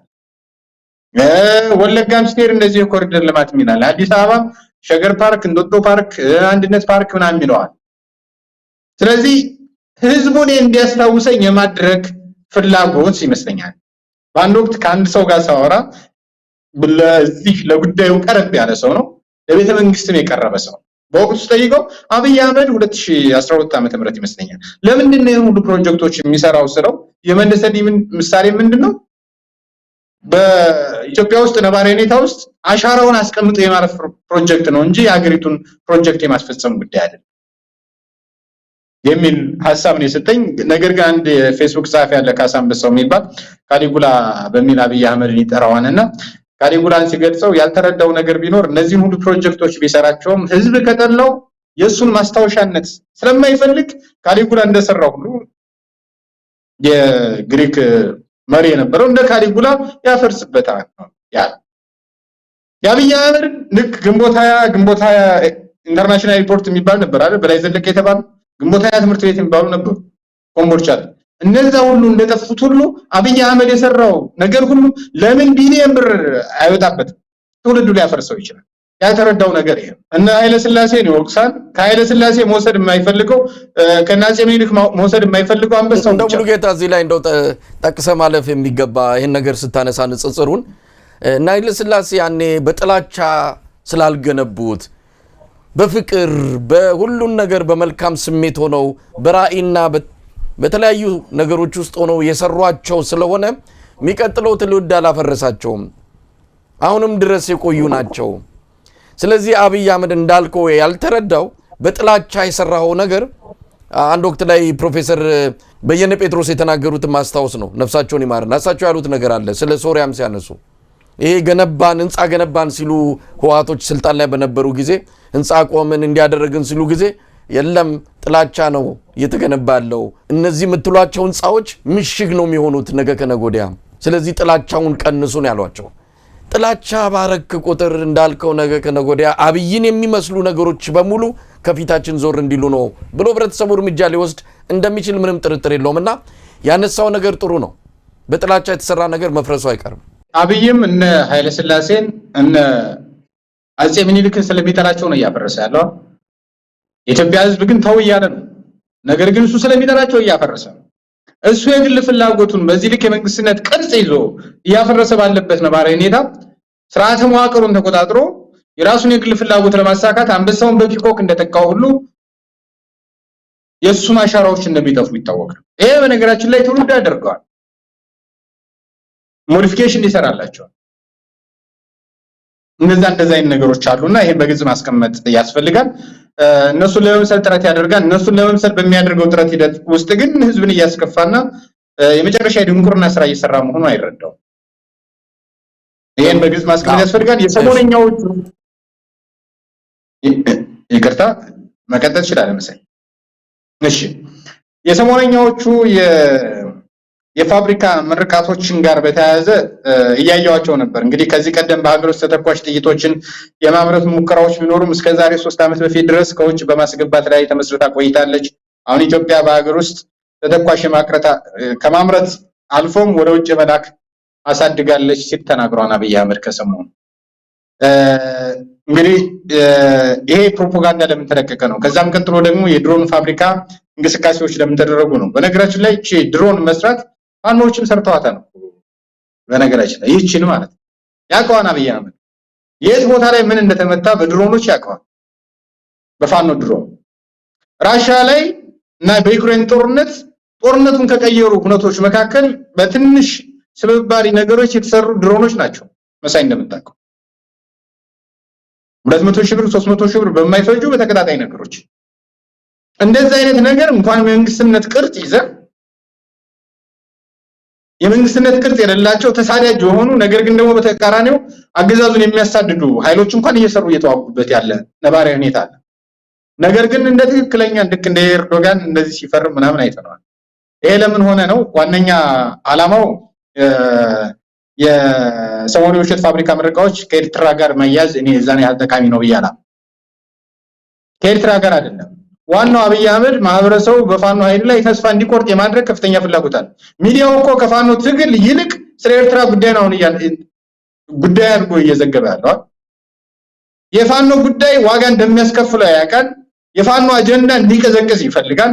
የፋኖ አጀንዳ ከሚቀዘቅዙባቸው ጉዳዮች መካከል የትኞቹ ናቸው ተብለው ሲነሱ አንደኛው ባለፉት አንድ አመት ከጃንዋሪ እስከ ጃንዋሪ ወይም ደግሞ ከጥር እስከ ጥር በምን ነባራዊ ሁኔታ ስለ ሶማሌ ነበር ሲያወሩ የነበረው።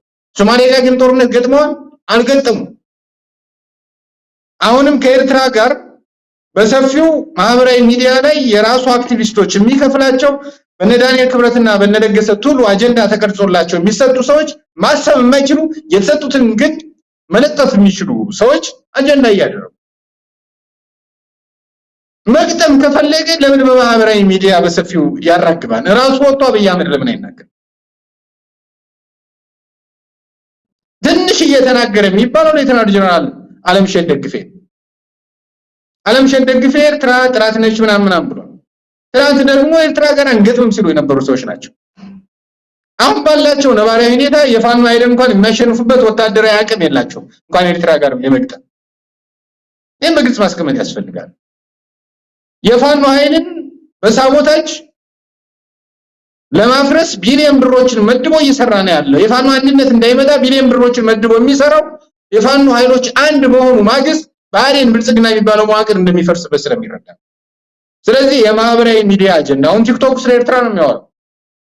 አማካይ ዩቲዩብ ስለ ኤርትራና ስለ ኦህዴድ ጦርነት ነው እያወራ ያለው። ይሄን ነው እሱ የሚፈልገው እንጂ ጦርነት አይደለም። ከዛ በተጨማሪ አብይ አህመድ በባህሪው መተማመኛ የሚለውን ነገር ዝም ብሎ ሚዲያ ላይ የሚያወራ ሰው አይደለም። የሚተማመንበት ይሄ በደንብ የሚታወቅ ነው። የሚተማመንበትን ነገር በሚዲያ አይናገር። የሆነ ነገር ቢኖረው እንኳን አለኝ እንደው ለታይታ የሆነ ነገር ላሳይ ቢል እንኳን እንደዚህ አይነት መሰረታዊ ነገሮችን በግልጽ ማስቀመጥ ያስፈልጋል። ከሰሞኑ አብይ አህመድ የመረቃቸው ፋብሪካዎች ብዙ መናገር ይቻላል። ግን ኢትዮጵያውን ካለችበት አንፃር ስናይ ቦርድ ማምረት የምትችልበት ነባራዊ ሁኔታ ውስጥ የለም። በርካታ ኮንቴነር ከአዘርባይጃን ተጭኖ 2014 እና 2014 ላይ አዘርባይጃን ላይ ተፈራርሙት በግልጽ ለማስቀመጥ ራሽያ እና ዩክሬን ጦርነት በመጀመራቸው የተነሳ ራሽያ ጋር ተፈራርሙት የነበረው የጦር መሳሪያ ግዥ ፈርሶበታል። ስለዚህ ምንድነው ያለው አማራጭ? ተመስገን ጥሩነህ ወደ አዘርባይጃን ሄዶ እነዛን መሳሪያዎች ወደ ኢትዮጵያ ማምጣት ነው። ተመስገን ጥሩነህ ወደ አዘርባይጃን መሄዱን አይተን ዲሽካ፣ ጥቁር ክላሽ፣ ሞርታር በርካታ ተተኳሽ ከአዘርባይጃን ገዝቶ ነበር። እነዛ ከአዘርባይጃን የተገዙት መሳሪያዎች በርከት ያለ ነው። በነገራችን ዝም ብሎ ቀላል አይደለም። አንድ ኮንቴነር ሁለት ኮንቴነር አይደለም፣ በርካታ እነዛ መሳሪያዎች የኤርትራ መንግስት በአደባባይ ወስጃለሁ ወይም ደግሞ ጠልፌዋለሁ ባይልም ወይም ደግሞ በመንግስትነት ደረጃ ባይነገርም ባለን መረጃ ግን የኤርትራ መንግስት ቀምቶታል የሚባል መረጃ አለ። የኤርትራ መንግስት በዚህ ጉዳይ ላይ አስተያየት አልሰጠም። ነገር ግን ይሄን መሳሪያ ቢወሰድብኝም የድሮን እያመረትኩ ነው ተተኳሽ እያመረትኩ ነው የሚል የጅላጅል ጨዋታ ይዞ መጥቷል ማለት ካለው አለው ነው። ጦርነት መቅጠም ከፈለገ መቅጠም ይችላል። አብይ አህመድ ያለ ጦርነት ሆኖ እንደማያድር ይታወቃል። ነገር ግን ሶማሌ ላይ ያልዛተው ሁነት የለም ሶማሊያ ላይ። ነገር ግን ጦርነት እንትን አላለም። በኋላ ላይ ሄዶ በሞርታር ነው ተተኩሶበት የተመለሰው በጥቂት ሰዓታት ሁነት ውስጥ። ከዛ በተጨማሪ በሰሜኑ ጦርነት እዛው ግንባር ላይም ስለነበር አንተም ስለምታውቀው የሚሊየን መስመር ጥቁር አስፋልቱ እንዳይቆረጥበት የኢትዮጵያ መከላከያ ሰራዊት አልችል ብሎ የኤርትራ ሰራዊት ነው መንገዱን የመከተለት የወያኔ ሰራዊት። በተለያዩ ግንባሮችን የኢትዮጵያ መከላከያ ሰራዊት አቅም አጥቶ የኤርትራ መከላከያ ሰራዊት ነው ዋጋ ያስከፈለው። የአማራ ልዩ ኃይል እኮ በአካር ላይ ሲሰለጥን እኮ እነ ብርሃኑ በቀለ በዳዳ የሰሜን ምዕራብ ዕዝ ዋና አዛዥ ለምንድነው እንደዚህ የምታሰለጥኗቸው ብሎ ሲናገር የነበረ የኤርትራ ሰራዊት ሲሰለጥን ባለን መረጃ መሰረት ሁሉንም ነገር ነው የሚሰለጥነው። ዝም ብሎ የክላሽ ውጊያ አይደለም። እንደ አብይ አህመድ የሞርታር የሚሰለጥና የከባድ መሳሪያ የሚሰለጥን የአማራ ልዩ ኃይል አሁን በፋኖ መዋቅር ውስጥ ያለው ሁሉን ነገር ስለሚችል ነው በአከር ላይ ይሰለጥነው። ለአብይ አህመድ የከበደ ምንም መሳሪያ ሰጠው ፈታቶና ገዳጥሞ ይተኩስበታል ወደ አብይ አህመድ። በአንድ ወቅት መሳይ አንድ የተማረከ የአብይ አህመድ ሰራዊት የፋኖ መዋቅር ማለት መድፍና ዙ 23ቱን ቀብሮ እየተዋጋ ያለ ሰራዊት ነው ብሎ ተናግሮ ነበር። ካስታወሳችሁት እንደም ካስታወስከው መሰለኝ የፋኖ መዋቅር አሁን መድፍ አለው የለውም ዙ 23 አለ የለውም የሚባል ክርክር ውስጥ አይደለም። በምን ሁኔታ ውስጥ እንዳለ አብይ አህመድ የሚያውቃል። የት ቦታ ላይ ምን እንደተወሰደበት ይረዳል። መቼ ይጠቀማን የራሱ ጊዜ አለ። ያጭር ጊዜ ተዋጊ አይደለም። ከዚህ አንፃር የሰሞኑ ፋብሪካ ሁነቶች በተለይ የድሮኑ ለምን ዓላማ ተመረቀ የሚለው እንግዲህ ድሮኗ ልክ ራሻና ዩክሬን እንደሚጠቀሟት እቺ ካሜራ ምናበራት ድሮን አለች አይደል? እንደዚህ አይነት ተመሳሳይ ናቸው። ትንሽ ከፍ ያለች ሞዲፊኬት የተሰራላት ነገር ነች። ነገር የሆነ ነገር ላይ ስትጋጭ የምትፈነዳች አይተነዋል። አላፈሩም። እንደውም እንኳን ሰው ይታዘበና ናራ እያበረሩ እዛው ቪዲዮን ለቀውት ይሄን አንድ ካሜራማን ሊሰራው የሚችል ነው። ኢንተርኔት ላይ እያየ በመንግስትነት ቅርጽ ላይ ተቀምጠ ስርዓተ መንግስት እያራመድክ እንደዚህ አይነት የቃቃ ጨዋታ ለህዝብ ማሳየት በጣም እንትን ነው። ምንድነው ዋና ዓላማው?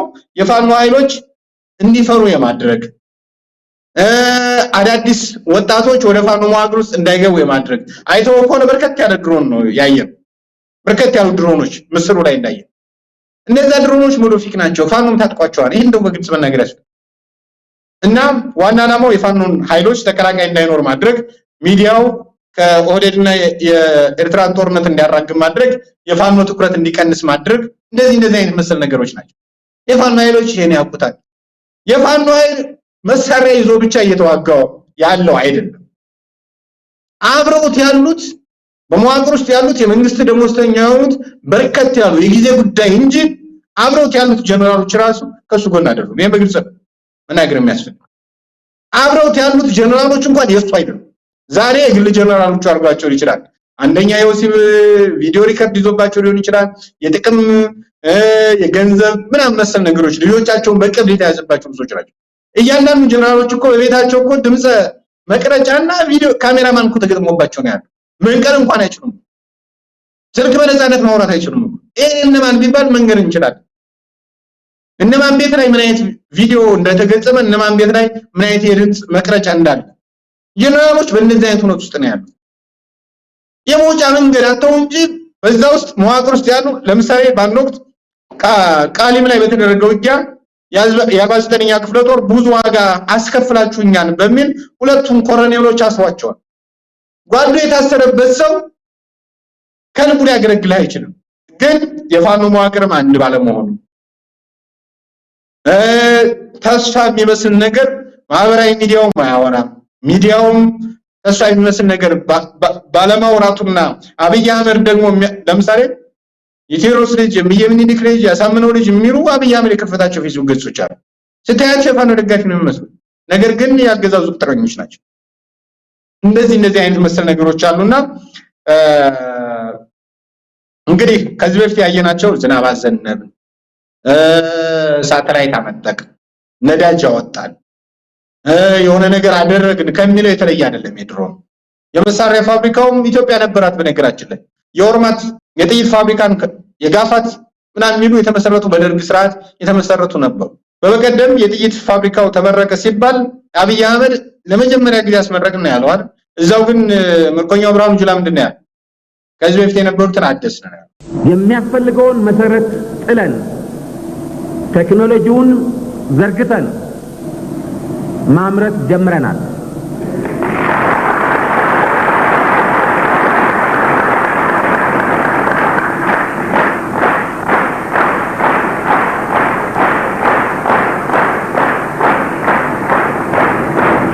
በዜና ሰምታችሁ እንደሆነ የጋፋት ኢንጂነሪንግ ኢንዱስትሪ ባለፈው ዓመት ተከፍቷል።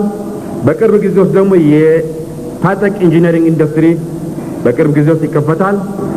ይሄ በመሳሪያ በኩል ከነፍስ ወከፍ ወታደር ጠመንጃ ጀምሮ የተለያዩ መድፎች ሚዲየም ሬንጅ ያላቸው ዛሬ እነ ኢራቅ የሚመጻደቁባቸው አይነት ሮኬቶች የአውሮፕላን ቦምቦች መስራት ተዘጋጅተናል።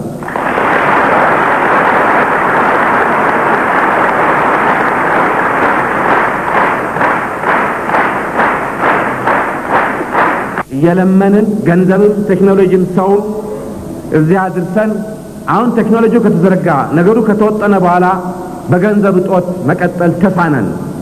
2014 ጥይት እንገዛ ነበር። 2015 ነው ፋብሪካውን መትከል ጀመርነው።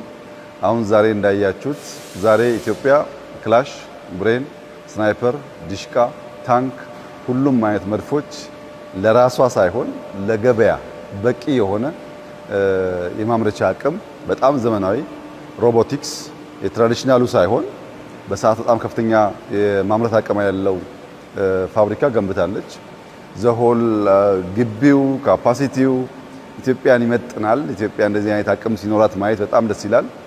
ክላሽ እናመርታለን፣ ስናይፐር እናመርታለን።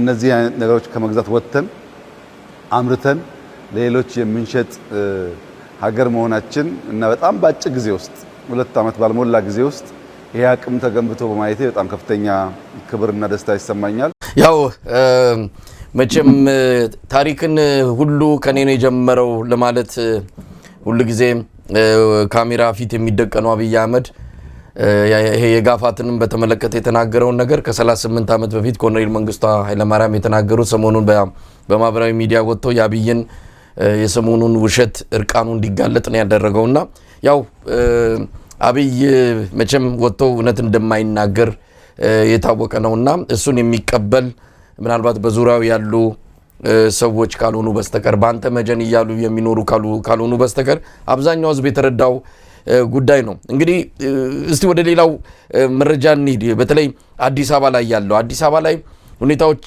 እየከበዱ ነው። ለምሳሌ አሁን የትራንስፖርት ዋጋ አሁን በጥፍ ጨምሯል።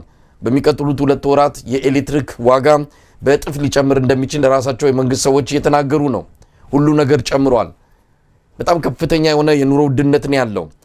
በዚህ ላይ ደግሞ ቤት ማፍረሱ ተጠናክሮ ቀጥሏል። የሸገር ከተማ ከንቲባ እንግዲህ አዲስ አበባ እና ሸገር የሚባለውን ራሳቸው ያሰመሩት መስመር ነው። ለማንኛውም እዛ አካባቢ ያሉትን ተጨማሪ 5 ቤቶችን በማፍረስ ላይ ይገኛሉ።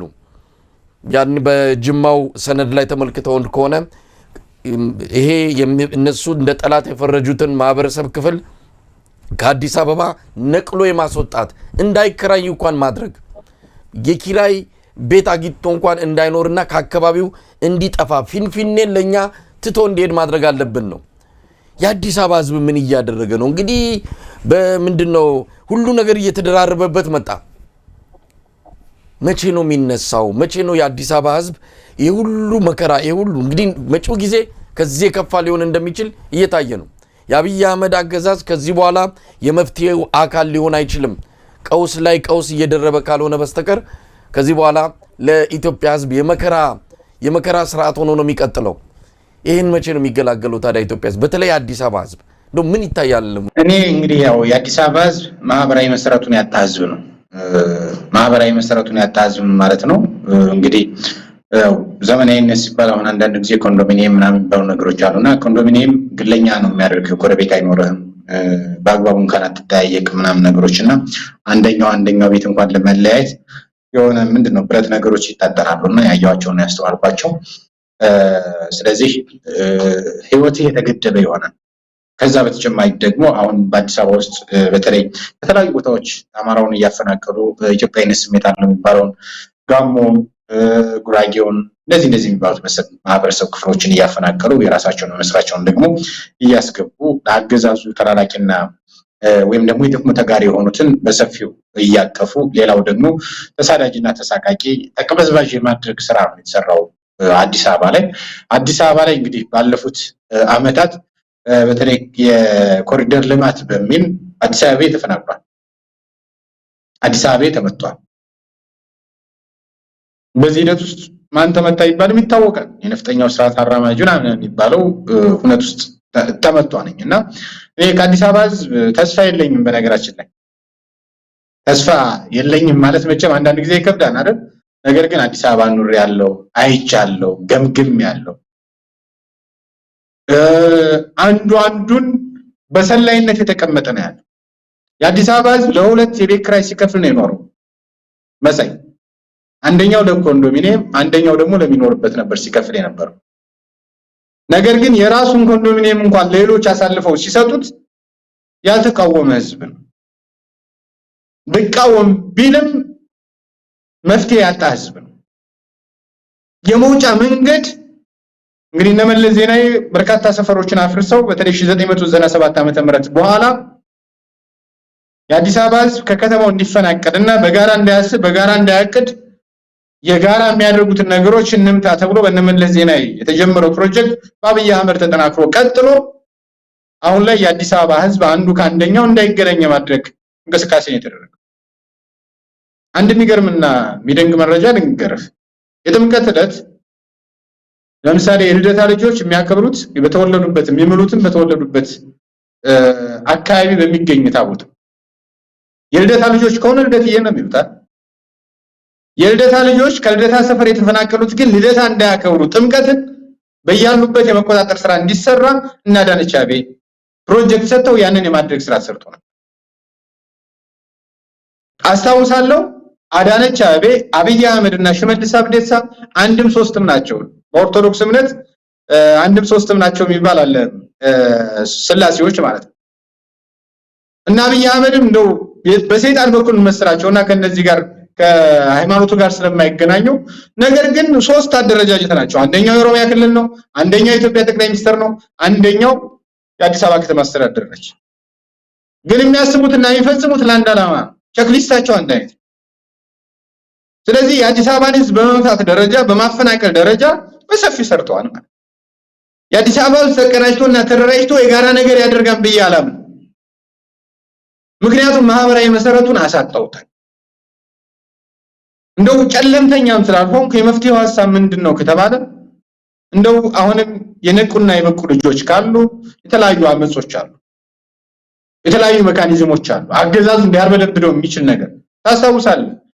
አርበኛ ናሁሰና ያንዳርጌ አዲስ አበባ ላይ ያችን ኦፕሬሽን በመስራቱ ከጓዶቹ ጋር በመሆኑ በመስራቱ ምን ያህል እንደተሸበሩ ይታወቃል። ምን ያህል ዓለም አቀፍ ትኩረት እንዳገኘ አስተውል። በወቱም ስንነጋገርበት ስለነበር መሰል ነገሮችን አሁን አንድ ሰው ቤቴን አፈረሱብኝ ብሎ ገመድ ገዝቶ ታንቆ ከሚሞት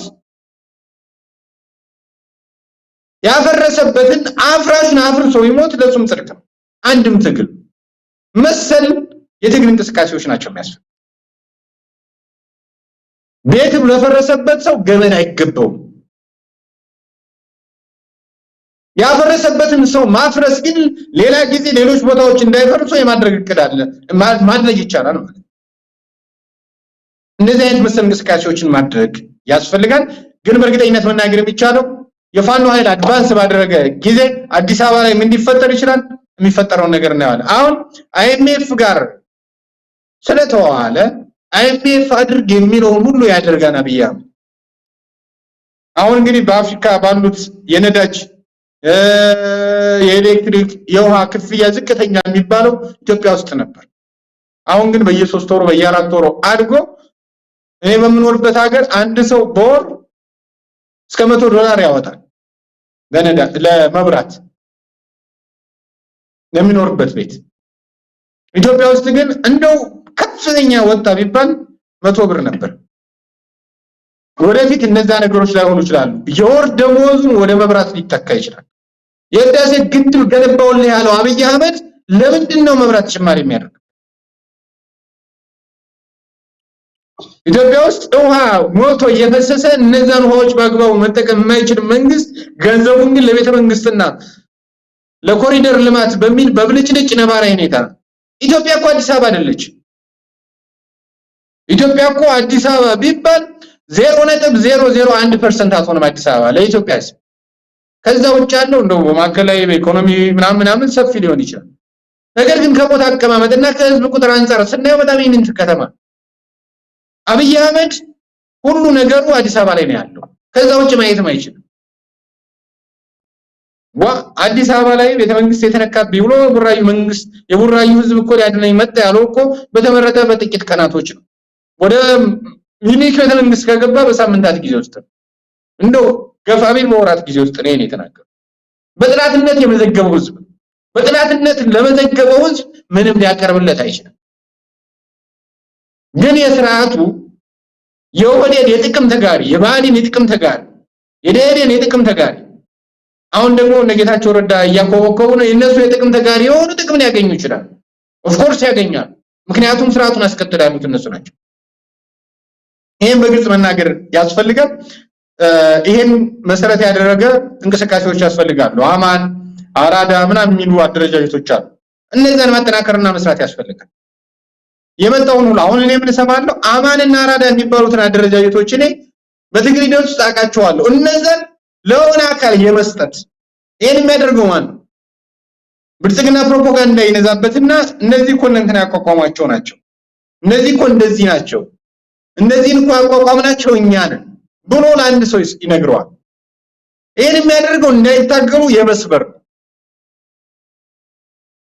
ከዛ በኋላ እነዛን ከሰበረ በኋላ የሚታገለው ሰው ይጠፋል።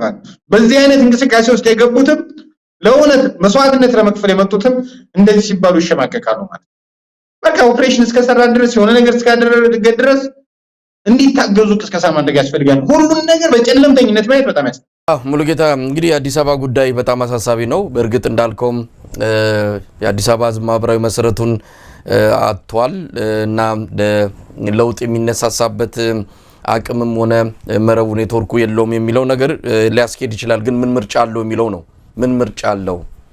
አሁን እየመጣበት ያለው ነገር በአማራጭነት የሚቀርብ ነገር እንኳን ቢሆን እጁን አጣጥፎ መቀመጥ ይችላል። ያኔ በህወሓት ጊዜ የነበረው አይነት አፈና በህወሓት ጊዜ የነበረው አይነት ጭቆና ቢሆን ግድ የለም በህይወት መቆየት ራሱ አንድ ነገር ነው፣ ማምሻም እድሜ ነው ብሎ ዝም ብሎ ሊቀመጥ ይችላል። አሁን አየሩንም እየመተሩ የሚሰጡ የሚተነፍሰውንም ኦክሲጅን ሁሉንም ነገር እኛንን ለክተን የምንሰጥም ብዙ ነገሮችን የመኖር መብቱን ሁሉ በህይወት የመቆየት መብቱን ሁሉ የተፈነፈገበት የአዲስ አበባ ህዝብ ሌላውም የኢትዮጵያ ህዝብ ከዚህ በኋላ ስለምን ብሎ ነው ለአገዛዙ እድሜ የሚሰጠው? ያለውንም አማራጭ ይህንንም ያንንም ቧጦም ቢሆን ለለውጥ መስራት አለበት፣ እዚህ ውሳኔ ላይ መድረስ አለበት፣ ከዛ ውጭ ምንም ምርጫ የለውም የሚለው ነገር ነው። እንግዲህ ይሄ እንዴት ሊመጣ ይችላል? እንዳልከው ነው የተለያዩ አደረጃጀቶች ውስጡን የሚሰሩትን ማጠናከር ነው። ለማንኛውም እንደው በመጨረሻ ሙሉጌታ እንደው በአጠቃላይ የኢትዮጵያ ህዝብ አሁን ካለበት ሁኔታ ተነስቶ እንግዲህ ትብብሮች እየተጠየቁ ነው። በፋኖና በኦሮሞ ነጻነት ሰራዊት ማለት የኦሮሞ ነጻነት ሰራዊት በጣም በርካታ ወታደራዊ ድሎችን እንዳገኘ ሰሞኑን ሲገልጽ ነበረ። ሰሜን ሸዋ ላይ በተለይ ሰሜን ሸዋ በኦሮሚያ ክልል ሰሜን ሸዋ ውስጥ በበርካታ አካባቢዎች ያገዛዙን የፖለቲካና የጸጥታ አመራሮችን ሁሉ በከፍተኛ ቁጥር የገደለበትን ወታደራዊ ኦፕሬሽኖችን እየተከታተልን ነበረ። ስለዚህ በኦላ በፋኖ በሌሎችም ኃይሎች መሃል ጥምረት ትብብር ያስፈልጋል የሚል አጀንዳም ተነስቷል። እስቲ በዚህ አጀንዳ ውይይታችንን እንዝጋ። የኢትዮጵያ ህዝብ መተባበር አለበት። ተባብሮ ይህንን ስርዓት መጣል አለበት። ለነገ የሚተው ስራ አይደለም። አብይ አህመድ ጊዜ በተሰጠው ቁጥር የኢትዮጵያን የቆመችባቸውን ምሰሶች እያወላለቀ ነገ ከነገ ወዲያ ኢትዮጵያ የምትባልን ሀገር ከካርታ ላይ ሊፍቃት የሚችልበት እድል ይኖረዋል። ያደርገዋል አያደርገውም ሌላ ጉዳይ ነው። ግን የሰውየው አካሄድ በዚህ ከቀጠለ እድሉን በሰጠነው ቁጥር ያ የምንፈራው ነገር መምጣቱ አይቀርምና ትብብሮች ያስፈልጋሉ። በዚህም በዛም ያሉ ኃይሎች ልዩነታቸው ወደ ጎን አድርገው የጋራ የሆነውን እንዲህ አይነቱን ጸረ ኢትዮጵያ ኃይል ከቤተ መንግስት ማፈናቀልና ማስወገድ ጊዜ የሚሰጡት መሆን የለበትም። ሙሉጌታ እንግዲህ ከሰሞኑ እየሰማሁት ያለ ሀሳብ ነው። መተባበር ያስፈልጋል፣ መቀናጀት ያስፈልጋል። ህወሓት የሚል አለ፣ ኦላ ወይም ደግሞ ኦሮሞ ነጻነት ሰራዊት የፋኖ ኃይል የሚል አለ። እኔ የተለየ ሀሳብ ነው ያለኝ። ለምሳሌ የኦሮሞ ነጻነት ሰራዊት ፍላጎትና የአማራ ፋኖ ፍላጎት በምንም አይነት ነባራዊ ሁኔታ እስካሁን ባለኝ ግምገማና መረጃ የሚጣጣም አይደለም። የህወሓት ፍላጎትም ከአማራ ፋኖ የትግል መስመር ጋር የሚጣጣም አይደለም። ስለዚህ እነዚህ ነገሮችን ለማስኬድና መጀመሪያ ፕሮግራሞቻቸውን ማየት መቻል አለብን። ማኒፌስቶቻቸውን ማየት መቻል አለብን። አስተያየት ለመስጠት እንኳን ምናልባት ሙሉጌታ እንደነዚህ አይነት ልዩነቶች እንዳሉ ምንም ጥርጥር የለውም። በግልጽ ማንም የፖለቲካን ሃሁ ገና የገባ ሁሉ ሊረዳው የሚችል እንደሆነ ይታወቃል። ግን እነዚህ ልዩነታቸውን ነገ ከነገ ወዲያ ቁጭ ብለው ይወያያሉ። በውይይት ለመፍታት ተነጋግረው ለመፍታት የአጭር ጊዜና የረጅም ጊዜ እቅዶችን አውጥተው መንቀሳቀስ ይችላሉ። ነገ ከነገ ወዲያ በጦርነት ለመፍታት ሳይሆን በልዩነታቸውን በአንድ የኢትዮጵያ ጥላ ስር ሆነው የሚፈልጉትን ተነጋግረው ለማሳካት አይችሉም ወይ? አሁን ሁሉንም ሀገር እያሳጣ ያለው ሁሉንም ጠርዝና ጥግ እያሳያዘ ያለው አብይ አህመድ ስለሆነ በዛ በአነስተኛ ፕሮግራሞች በአነስተኛ ስኬቶችና ተልኮዎች ተስማምተው በጋራ አብሮ መስራት አይችሉም ወይ ነው? ያው እኔም ምንድነው ልዩነት የመሳይ ምን መሰለህ ይሄ እኔ ሐሳብ የብዙዎች በመዋቅር ደረጃም አብዛኞቹ የሚባል ደረጃም ሐሳባቸው ይመስለኛል። እንዳልችንም እነሱም ሊናገሩት ይችላሉ። ከዚህ ከወላ ጋር በተያያዘ እንግዲህ ባለፈው አስረስም ጠይቀው አንተ ጋር ይመስለኛል የሰጠ ማብራሪያ አለ። አሁን በሆነ ጉዳይ ላይ የሆነ ነገር ማለት ከፋኖ መዋቅር አንፃር የአንድ ቀጠና ስለሆነ ወይም ደግሞ እንዳንድ ቀጠና ስለሆነ እንደዚህ ነው የምንለው ነገር የለም። እኔ የሚያስማማኝ ነገር ምንድነው አገዛዙ የአብይ አህመድ የሚመራው ስራ ጥራት መሆኑን ሁሉ መተማመን ከቻለ ወደዛ መተኮስ ከቻለ ይተኩስ። የሆነ ጊዜ ኢትዮጵያ የአማራ ብቻ አይደለችም፣ ሶስት ብሔሮች ናቸው የሚነሱት። የትግራይ ብቻ አይደለችም፣ የኦሮሞ ህዝብ ብቻ አይደለችም፣ የ80 ምናምን ብሔረሰብ ሀገር ነች። ስለዚህ የሆነ ጊዜ በፌደራል መንግስት ወይም ደግሞ በመዋቅሩ ደረጃ የሆነ ውይይትና ንግግር መደረጉ አይቀርም። አሁን ከህወሓት ውስጥ እኔ ምን አይነት እፈልጋለሁ መሰለህ እዚህ በፊትም ስናገር የነበረው የአማራ ፋኖ በአዴን ላይ እየተኮሰ ነው። በአዴን ላይ እየተኮሰ ነው። ኦህዴድ ላይ የሚተኩስ ልንቃወመው አንችልም፣ ልንደግፈውም አንችልም። ነገር ግን ኦህዴድ ላይ መተኮስ ይችላል። በህወሓት የትግል እንቅስቃሴ ውስጥም ትግራይ ክልል ላይ ህወሓት ላይ የሚተኩስ ደጋፊያቸው ነው። ህወሓት ላይ የሚተኩስ ነገር ግን አሁን ባለንበት ነባራዊ ሁኔታ እኔም የምቃወሙ አንድም የፋኖ ኃይል በራስ በቅነት እንዲያምን ነው የሚፈልገው። በራሱ ኃይል እንዲተማመን የራሱን ጠንካራ ድርጅት እንዲመሰርት ልክ ትናንት ለህወሓት ሲላላክ እንደነበረው ብአዴን ዛሬ ለኦህዴድ እንደሚላላከው እንዲሆን አንፈልግም። ኦሮሞ ጋር ሲገናኝ ከኦሮሞ ኃይሎች ጋር ሲገናኝ የኦሮሞ ጥቅም የሚያስከብር ኃይል ያስፈልጋል። በነገራችን ላይ እኔ አምናለሁ የትግራይን ጥቅም የሚያስከብር ያስፈልጋል።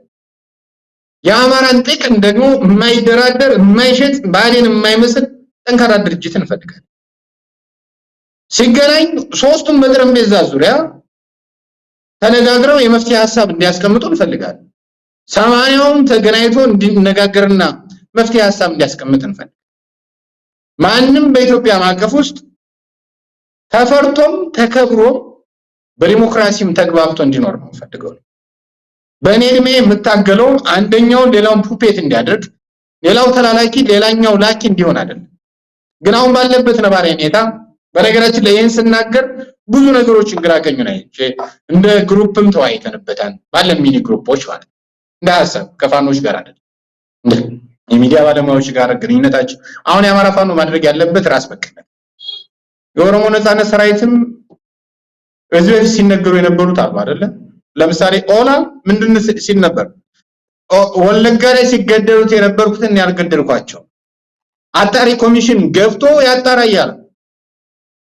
አብይ አህመድ ደግሞ ለኦላ ነው እየሰጠ ያለው ሸኔ በሚል በዳቦስ። ስለዚህ እነዚህ ሁሉ የፍትህ ጥያቄ አለን። አንደኛው የአማራ ህዝብ የጥያቄ የትግል መስመሩ የፍትህ ጥያቄ። እነዚህ የፍትህ ጥያቄዎች የሚረጋገጡት ደግሞ በመሰል ነገር ነው። ህወሓት ያሳደጋቸው ህወሓት ጋር ልስራ የሚል የፋኖ አይደን ያው እኔ ልቀበለው አልችልም። ግን ልቅጠሙ የማይል ፋኖ ደግሞ ደስ ይለኛል አልፎ እስካልመጣ ድረስ። ምናልባት ሙሉ ጊዜም እንደው ሐሳብን በደንብ ያው ዝግጅታችንም እያበቃ እንሄዳለን።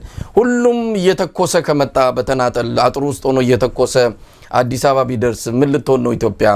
ቀድመው ተነጋግረው የሆነ ነገር ካላመጡ መተላለቅ ነው የሚሆነው። ሁሉም መሳሪያ አንስተው ብረት አንስተው ዋጋ እየከፈሉ ሰው እየሞተባቸው ነው ወደ አዲስ አበባ የሚገሰግሱትና ከየቦታው እየተኮሱ ይምጡ አብይ ላይ የሚለው ምናልባት ነገ ከነገ ወዲያ የበለጠ አሁን ያለችዋን ኢትዮጵያም ፈጽሞ የደም ምንድነው አኬልዳማ የምትሆንበት የእርስ በርስ ጦርነት የሚፈንዳበት ሌላ ዙር ቀውስ ሌላ የማባራ ነገር አይፈጠርም ወይ ከወዲሁ ነገሮች? ምክንያቱም ህዋት አካባቢ እኔ አሁን ከህዋት ጋር ይሰራል ህዋት ለዚህ ሁሉ መከራ ይዳረገነን ምንም ጥርጥር የለውም። ግን ህዋት ሰራዊት ውስጥ ያለ አንዳንድ ንቅናቄ አለ የህዋትን አካሄድ የማይፈልግ እዛም አካባቢ ያለው ነገር በደንብ ማጥናት ያስፈልጋል። ቆሞ ይቀሩ አሁንም ንግስናቸውን እያሰቡ አሁንም ወደ ቤተ መንግስት ካልተመለሰን ኢትዮጵያ ተፍረስ የሚሉ የህዋት ሰዎች አሉ። እነሱ መቼም የሚጠሩ አይደሉም። ከዛ ባሻገር ግን አዲስ ሐሳብ ያላቸው አሁን በኢትዮጵያ ላይ ያለውን ችግር ተረድተው የትግራይ ህዝብን መከራ ተረድተው የሚመጣ ኃይል ካለ ከሱ ጋር መስራት ይገባል። ከኦሮሞ ነጻነት ሰራዊትን በቅርቡ የጃልመሮ የሰጠውን መግለጫ ተከታትየዋለሁ። በአንዳንድ መግለጫዎቻቸውም ላይም እያየን ነው። እነዛ ነገሮች ምልክትም ማሳየት ነው ለውይይት በር ለመክፈት ዝግጁ መሆናቸውን እየተረዳን ያለ ነው። ፋኖችም አካባቢ ተመሳሳይ ስሜቱ አለ። እነዚህ ነገሮች ነገ ከነገ ወዲያ አብይ በሌለባት ኢትዮጵያ አብይ በኋላ የምትመጣው ኢትዮጵያ ላይ ሌላ ዙር ደም መቃባት እንዳይኖር ከወዲሁ እየተነጋገሩ አንዳንድ ኮመን በሆኑ ነገሮች ላይ የጋራ በሆኑ ነገሮች ላይ እየተስማሙ በውይይት ለመፍታት ደግሞ የመጨረሻ ጥይት ማንሳት ሳይሆን ጠረጴዛ ላይ ለመቀመጥ እንደዛ አይነት ነገር እየተነጋገሩ መሄዳቸው ከወዲሁ አይጠቅምም ወይ?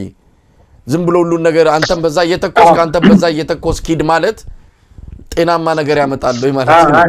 ገብቶኛል። እኔም ብያለሁ መጀመሪያ ላይ አንስተው ከሆነ የሆነ ጊዜ ላይ በጥቅሙን የማያስነካ በዛኛው በኩል የኦሮሞን ጥቅም በሚል ነው እየተንቀሳቀሱ ያሉት። አብይ አህመድ እንደመጣ መጀመሪያው ነቅተው ራሳቸውን ጃካ ላይ ያገኙት የኦሮሞ ነጻነት ሰራዊት ብሎ አሁን የሚጠራው የጃልመሮ ቲም ነው። ምን አይነት አቅም አለው? 13 እዝ አለው። በነገራችን ላይ ከፍተኛ የሆነ ውጊያ እያደረገ በርካታ ድሎችን እያስመዘገበ ነው እና አብይ አህመድ እንደሚያቃሉት አይደል። መረጃው አለኝ፣ ያንዳንዱ ሁለቱን እንረዳለን። ጃል በሚል የሚጠሩ 13ቶች አሉ። እኛ እኮ 4 ወይም ደግሞ 5 ነው እየተጣላን ያለነው።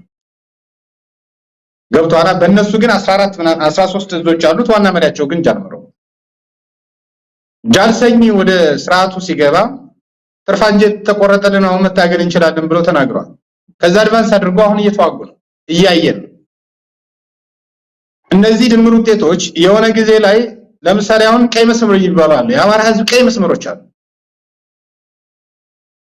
እነዛን ቀይ መስመሮች ባከበረው ውይይትና ንግግር ይደረጋል። በጊዜ ሂደት የምናየው አሁን ባለንበት ነባራዊ ሁኔታ ግን እየተነሱ ያሉት አጀንዳዎች መጀመሪያ የቤት ስራችን አልሰራንም እንደ አማራ ማለት ነው። እኔ ስመልስ የኛ የቤት ስራ ራስ በቅነትን በራስ ኃይል የመተማመን የመዋሃድ ነገሮች መጀመሪያ መስራት አለባቸው። በጊዜ ሂደት ለምሳሌ አዲስ አበባ ላይ ሁለቱም ኃይሎች ያላቸው ፍላጎት የተለያየ ነው። ቀደም ተናግረዋል። ባሉበት ነባራዊ ሁኔታ ወደ አዲስ አበባ ቢገቡም እንዲፈጠር ይችላል፣ ርቂት ይፈጠራል። ያን ርቂት እንዳይፈጠር ምን መደረግ አለበት? እያንዳንዱ የራሱን የቤት ስራ ይጨርስ። ኦህዴድ ላይ ይተኩስ፣ ብአዴን ላይ ይተኩስ። ከዛ በኋላ መጨረሻ ላይ ደግሞ የየራሱን ቤት ከሰራ በኋላ ጠንካራ መዋቅር ከገነባ በኋላ ለመነጋገርም ያመቻል። አለመነጋገርም ሊቻል ይችላል። ይሄም እንዳለ ሆኖ ማለት ግን በኢትዮጵያ ውስጥ ደም መፋሰስ እልቂት እኔ በነገራችን ላይ አብይ አህመድ የመጨረሻ የሚያደርገው ብዬ የማስበው ማህበረሰባዊ እልቂት ያውጃል በአዲስ አበባ ህዝብ ላይ የሚፈጸም ይመስለኝ። ልክ ሁቱ ቱሲ ላይ እንዳደረገው ሁቱ ፓወር ብሎ አሁንም ያደራጃቸው ለአገዛዙ ያደሩ ቄሮ ፓወር የሚሉ ኃይሎችን አደራጅቶ በአዲስ አበባ ህዝብ ላይ በአማራ ህዝብ ላይ አጠቃላይ በመላው ኢትዮጵያ ህዝብ ላይ ጦርነት ያውጃል ብዬ አስባለሁ። ይሄ ጦርነት የሚታወጀው መቼ ነው ካልከኝ የአማራ ፋኖ በሙሉ አቅሙ ወደ አዲስ አበባ ጉዞ የጀመረለት ያንን ነገር ያውጃል። ይሄን ነገር የማስቀረት የኦሮሞ ሊቃን ታሪክ ኃላፊነት አለባቸው። የአማራ ፋኖ በየትኛው ነባራዊ ሁኔታ እንደምታቆም እንደምትረዳው የትኛውንም ምርኮኛ በተለይ የኦሮሞ ልጆችን በሚያገኝ ጊዜ ዓላማው ምን እንደሆነ ከኦሮሞ ህዝብ ጋር ግጭት እንደሌለበት በአግባቡ እያስረዳና ገንዘብ እየሰጠ ወደ የቤቱ ይላክ። በኦላም በኩል የአማራ ልጆች ላይ እየደረሰ ግፍ አለ። በመከላከያ ውስጥ ቢሆኑ በአንድም ሌላ መንገድ የመውጫ መንገድ አጥተው እነሱ ጋር ከደረሱ በኋላ የአማራ ልጆች ተለይተው የሚደርስባቸው ግፍ አለ በኦሮሞ ነጻነት ሰራዊት በኩል። ያንን ነገር ማስቀረት መቻል አለ። ልክ የአማራ ፋኖ እንደሚያደርገው አንደኛው መስመራችን የግንኙነት መስመራችን ማጠናከሪያው ይሄ። ለምሳሌ አሁን እያየናቸው ያሉት በኦሮሞ ነጻነት ሰራዊት በኩል ትናንት እንደዚህ የፍጥኝ ታስረው የነበሩትን ምርኮኛን የመንከባከብ ሁነቶች አይተናል። እነዚህ በጎ ተግባሮች ናቸው። ትናንት ግን የኦሮሞ ልጆች የአማራ ልጆች ሲገኙ ይገደሉ ነበር። ይሄ በመረጃና ማስረጃ የሚታወቅ ነገር። ስለዚህ እንደዚህ አይነት ለምሳሌ ፋኖም እንግዲህ ክፉ ነገር እየተናገረ አይደለም። ኦሮሞ ነጻነት ሰራዊት አስተያየት ተቆጥቷል። በኋላም በኩል ያለው አስተያየት ከመስጠት የተቆጠበበት ሁኔታ አለ። አሁን የስርዓቱ ደጋፊ የሆኑ ቄሮ ፓወር የሚሉ የወዴድ የጥቅም ተጋሪ የሆኑ ነጃልመሮን የነፍጠኛው ስርዓት ተገዥ ይሄ ባንዳ እያሉት እየተሰደቡት እያየን በእኛ በኩልም መሰል ነገሮች ስላሉ ማለት እነዚህ ነገሮች መናገር በተለይም ደግሞ ከህዝባችን ስነልቦና አንፃር ለምሳሌ በማህበረሰቡ ዘንድ ወረድ ብሎ መሰራት ያለበት ስራዎች ስላሉ ግን አሁን ላይ ከኦሮሞ ነጻነት ሰራዊትም ከህዋትም ሆነ የግንኙነት መስመር ልክ አይደለም ብያምናለሁ። ነገ ሊኖር ይችላል ላይኖር ይችላል። አሁን ባለበት ቁመና ግን ማህበረሰቡን ሳያወያይ ሳያነጋገር ከህዋት ጋር በተለይ ከህዋት ጋር የሚደረግ ግንኙነት ዋጋ ያስከፍለዋል። የፋኖ ነው ከህዋት ጋር የሚደረግ ግንኙነት ዋጋ ያስከፍለዋል። መሳይ ከኦሮሞ ነጻነት ሰራዊትም ጋር የሚደረግ ግንኙነት ማህበረሰባዊ ውይይት በጀት የሆነ መረጃ የሆነ ሎድ እያቀረበልህ ያለውን ማህበረሰብ ሳታወያይ የሚደረግ ግንኙነት ዋጋ ያስከፍላል። ስለዚህ መጀመሪያ የራሳቸውን ሰራዊት ማወያየት መቻል አለባቸው። ቀጥሎ ህዝቡን ማወያየት መቻል አለባቸው። ከዛ በኋላ የሚመጡ ነገሮች ናቸው። ነገር ግን የተዘጋ ቀይ መስመር ነው አንገናኝ የሚባል ነገር ላይኖር ይችላል። እንደ ሚዲያ ባለሙያ የምመክረው ማህበረሰቡን ስነልቦናም በቅርብ እንደሚያውቅ የተለያዩ ቦታዎችም እንደዞረ በተለይ በሰሜኑ ጦርነት የደረሰብን ግፍና በደል አለ በህወሓት በኩል ከዛ በፊት የደረሰብን ግፍና በደል አለ። እነዛ አይተዋል። ኮምቦልቻ ድረስ በቪዲዮ ካሜራ ያስቀራው ምስላል። ያነ ትራውማ ዛሬም ድረስ ያልወጣበት ህዝብ አለ። ከህወሓት ጋር ተገናኘው ብትለው ምን ሊል ይችላል? ትናንት ነጃልመሮ ናቸው የገደሉ ተብሎ የተነገረ ማህበረሰብ አለ ነው አይደለም የሚለው አሁንም ገና መጣራት ያለበት ጉዳይ ነው። እነዛ ባሉበት ነባራዊ ሁኔታዎች ግንኙነት ማድረግ ማለት የፋኖ ኃይል የራሱ ህዝብ እንዲጠራ ያደርጋል ይያል ግን ይዘጋ ማለት አይደለም። እኔም ጥያቄ አለኝ። አሁን ከህወሓት ጋር ግንኙነት የሚያደርግ ፋኖ ቢኖር ጥያቄ አለኝ እኔ እንደ ግል ማለት ነው። የምደግፈው 724 የምጮህለት ኃይል በዛ ልክ መሆን መቻል አለበት። ነገር ግን ከዛ ውስጥ አፈንጋጭ ከተገኘ ይደገፋል። ህወሓት ላይ የሚተኩስ ህዝባችን ላይ ከተኮሰ ኃይል ጋር የሚተኩስ መብቱ ነው እርስ በርሱ። በኢትዮጵያ በቀጣይ አንዱ ቤት የማያደርግ ተላላኪ የማይፈጥር ነገር ግን የራሱን ጥቅም የሚያስከብር ኃይል ያስፈልጋል። ሶማሌን እንዲታገል ይገባል። እነ ሙስጦፌ እንዲታገላቸው ይገባል። እና ሻርሊ ሁሴን እንዲታገላቸው ይገባል። ጉምዝ እነ ሙፈሪያት ካሚል እኮ ናቸው አሁን ገዳይ ሆነው እያስፈጸሙ ያሉት አይደል? አጠቃላይ የደቡብ ወጣት ነተስፋይ መልጅጌን ይሄን ስርዓት የመታገል ኃላፊነት አለበት። የደቡብ ኢትዮጵያ ፋኖ ተመስርቷል። ያንን ማጠናከር መቻል። ይሄን ነው እያልኩ ያለሁት። ግን ቀይ መስመር አይደለም። ይሄ ለውይይት የሚቀርብ ሐሳብ ነው። ግን ያው መጀመሪያ ያልኩትንም አቋም ዳግም ለማምጣት ያህል ነው። እንደዚህ አይነት ትግሎች ካልተሳሰሩ ሁሉም አጥሩን ጠብቆ ሁሉም የየራሱን ምንድነው አውራጃና ክፍለ ሀገር ወይም ደግሞ ክልል የምንበለው እሱን ነፃ አውጥቶ ምንድነች የምትመጣ ኢትዮጵያ አለች ወይ የሚል ነው። ይሄ ኮንፌዴሬሽን አይነት ነገር ከዛ በኋላ የጋራ ወደ ሆነቻው ደግሞ ኢትዮጵያ ኒድ አይነት ኢትዮጵያ በጣም የደከመ ማዕከላዊ መንግስት እንዲኖራት ሊያደርግ የሚችል እድሉ ሰፊ ይሆናል። ስለዚህ ከወዲሁ ጠንካራዋን ኢትዮጵያ ማዕከላዊ መንግስቷ የጠነከረ ኢትዮጵያ ማሰብ ያስፈልጋልና ከዚህ አንፃር ምን መደረግ አለበት የሚለው ሊቃን በደንብ ሊመክሩበት ይገባል። ያልከውን ስጋት እኔም በደንብ እረዳለሁ። በደንብ ነው የምረዳው። ህወሓትም ጋር የኦሮሞ ነጻነት ሰራዊት ጋርም ያለው ነገር ግን ህልም ተፈርቶ ሳይተኛ አይታደርም። ሁሉንም ነገር ደግሞ ህዝቡም ይወስነው ብሎ አንዳንድ በጣም ከፖለቲካ አንፃር ውሳኔ ማግኘት የሚገባቸውና ከትግልም አንፃር እንደዚሁ በተለያዩ ኃይሎች የሚደረጉ ነገሮችን በሙሉ አጀንዳዎችን ሁሉ ህዝብ ጋር ያቀረቡ ውሳኔ ያገኙ ማለትም አንዳንዴ ላስኬድ ይችላል። በመሰረታዊነት ለህዝብ ጥቅም፣ ለኢትዮጵያ ህዝብ ጥቅም፣ ለአማራ ህዝብ ጥቅም፣ ለትግራይ ህዝብ ጥቅም፣ ለኦሮሞ ህዝብ ጥቅም በመላ እነዚህን ነገሮች ታሳቢ ያደረገ ሁሉም ሰጥቶ በመቀበል ግማሽ መንገድ እየሄደ የሚያደርገው ንግግር ግን በጣም ወሳኝ ነው። የፋኖ ኃይሎች ነገ ከአማራ ክልል እኮ ሲወጡ ዝም ብሎ ብቻቸውን አዲስ አበባ ሄዱ። እንደዛ የሚሄዱበት ሁኔታ ምናልባትም ሌላ የእርስ በርስ ጦርነት ሊያመጣ ይችላል። ከዛ አንፃር መስዋዕትነቱንም የኢትዮጵያንም ነገ የበለጠ ቀውስ ውስጥ እንዳይገባ በተወሰነ ደረጃ ካሉት ከሚመስሉት ተራማጅ ከሆኑት በኢትዮጵያ ዙሪያ ምንም አይነት አደጋ ያመጣል ብለ ከማትሰጋቸው ኃይሎች ጋር እየተነጋገሩ እየተያያዙ ለውጡን የጋራ ማድረግ ኢትዮጵያዊ ማድረግ የግድ ይላል። ስለዚህ ይሄንን ሞዱ ማሰብ ካልቻለ ነገ መድረሱ አይቀርም፣ ተጣድፎ መምጣቱ አይቀርም ማለት ነው። ያንተን ሐሳብ ገብቶኛል። ለምን እንዳልክ ለምን ስለምረዳ ማለት የፋኖ ኃይሎችም አብይ አህመድ ለመጣል የትኛውም ኃይል ጋር እንሰራለን ከሰይጣንም ጋር ቢሆን ነው። ይሄን ያው የፋኖች ቃል የኔ ቃል አይደለም። ስለዚህ ስርዓቱ ቁንጮ አብይ አህመድ ነው። ስርዓቱን መምታት የሚቻለው የአንድ ግለሰብ መንግስት ነው ያለው አይደል? ያንን ለመጣል የሚደረግ ጥረቶች ይደገፋል። ይሄን በግልጽ ነው መናገር ነው። አሁን እኮ የአማራ ሚዲያዎች በሚባል ደረጃ የኦሮሞን የነጻነት ሰራዊትም እየዘገቡ ያለው ይሄ አንደኛው የትስስር መንገድ ነው ብዬ አምናለሁ። አብይ አህመድ ደግሞ ከፍተኛ ሆነ በግራ በቀኝ የተከበበ ኃይል ነው። ደሴት ውስጥ ያለ ግለሰብ ያቺ ደሴት አዲስ አበባ ነች።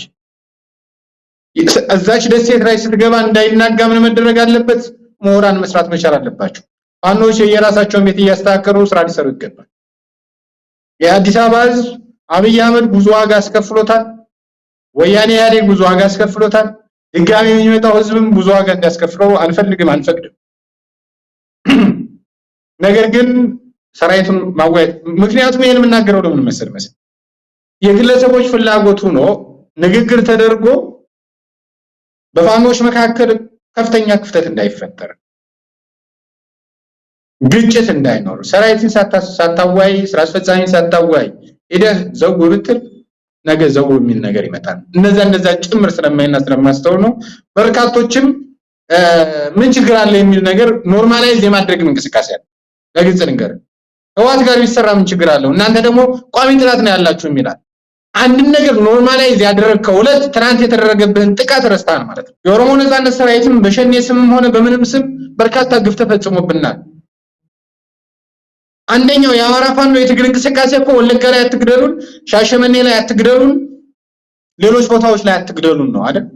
ስለዚህ ገዳይ ተብሎ ስም የተሰጠው አለ። ማህበረሰቡ ያንን ስም ይዞ እየታገለ ያለበት ነው ባይኔታ ያንን ነገር ራሱ ድርጅቱ ማጥራት መቻል አለበት። እኔ አልገደልኩም ማለት መቻል አለበት። ይሄ ባለበት ነው ባይኔታ ወደ ሆነው ነገር መግባት ዋጋ ያስከፍላል። ስለዚህ ለጊዜ የሚሰጡ ነገሮች ናቸው። ሞራኖች ግን ይዋዩባቸው፣ ይነጋገሩባቸው። ለምሳሌ ግን አሁን አንዳንድ ጊዜ ሞራኖች ሲባል ምን ያለው መሰለህ ለምሳሌ ኦሮሞ ልሂቃን የሚባሉ ጎበዝ ኦሮሞዎች ናቸው። ለማህበረሰባቸው አንዲት ዘለላ ነገር አያስቀሩልህም። በዛች ነገር አይደራደሩ። በአማራ ምሁራን በኩል ደግሞ የሚመጡ ምሁራኖች አሉ። አንዳንዶቹ የአማራ ተወላጁ ነው፣ ነገር ግን የአማራ ጥቅምን ሲያጣጥሉ የሚውሉ ከዛ በተጨማሪ ሲጨረግዱ የሚውሉ አሉ። እነዛ እኛን ያወክሉናል። ስም መጥራት አያስፈልግም እንጂ መጥራት ቢቻል ጥሩ ነበር።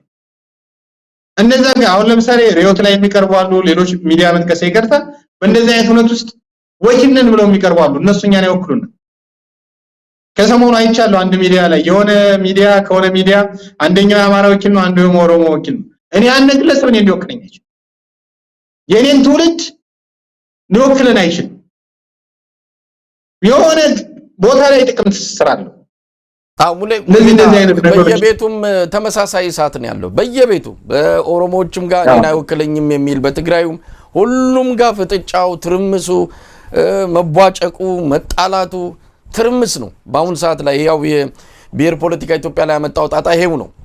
ሁሉም ጋር ያለው እሳት ነው። ይህንን እሳት እንዴት በየቤታችን አጥፍተን ወደ ጋራ ቤታችን የጋራ ቤታችንን ማነጽ አለብን። እውነት ለመናገር እኔ የሚያስጨንቀኝ የጋራ ቤታችን ከ80% በላይ የሚሆነው ኢትዮጵያዊ ወደንም ጠላንም ራሱን አንደኛው ብሔር ላይ ሙሉ በሙሉ አያገኘውም። ከተለያየ የተወለደ ነው። ኢትዮጵያ ከሚለው ማንነት ወርዶ በአንድ ብሔረሰብ ራሱን ሊገልጽ የሚችል የለም። እኛን ጨምሮ ብዙ ነን። የጋራ ቤታችን ያስፈልገናል። ደቡብ ኢትዮጵያ ክልል እዛ ስለተወለድኩም እዛም ስላደኩም ነው የምናገረው። ኢትዮጵያ የምትባለው ክር ከመሃሉ ተመዞ ቢወጣ ያ ክልል ሙሉ በሙሉ ይጠፋል። ከማንም በላይ ኢትዮጵያዊነት የሚያስፈልገው እንደውም ለደቡብ ኢትዮጵያ ህዝብ ኢትዮጵያዊነት ነው ያስተሳሰረው። ከዚህ አንጻር ስንመለከተው ይሄ ነገር በደንብ ውይይት የሚያስፈልገው ነው። ለማንኛውም ሙሉጌታ እየጨረስን ነው። የማጠቃለያ ሐሳብ ስጠኝና ዝግጅታችን እናብቃ። ተመልካቾቻችን ከጋዜጠኛና የኢትዮ 251 ሚዲያ አዘጋጅ ከሆነው ከሙሉጌታ አንበርብር ጋር ያደረግነው ቆይታ ይህንን ይመስል ነበረ። በኢንተርኔት መቋረጥ ምክንያት ለስንብት አላገኘሁትም። በዚሁ የዛሬውን ዝግጅት እናበቃለን። ኢትዮጵያ በክብር ለዘላለም ትኑር። ጤና ይስጥልን።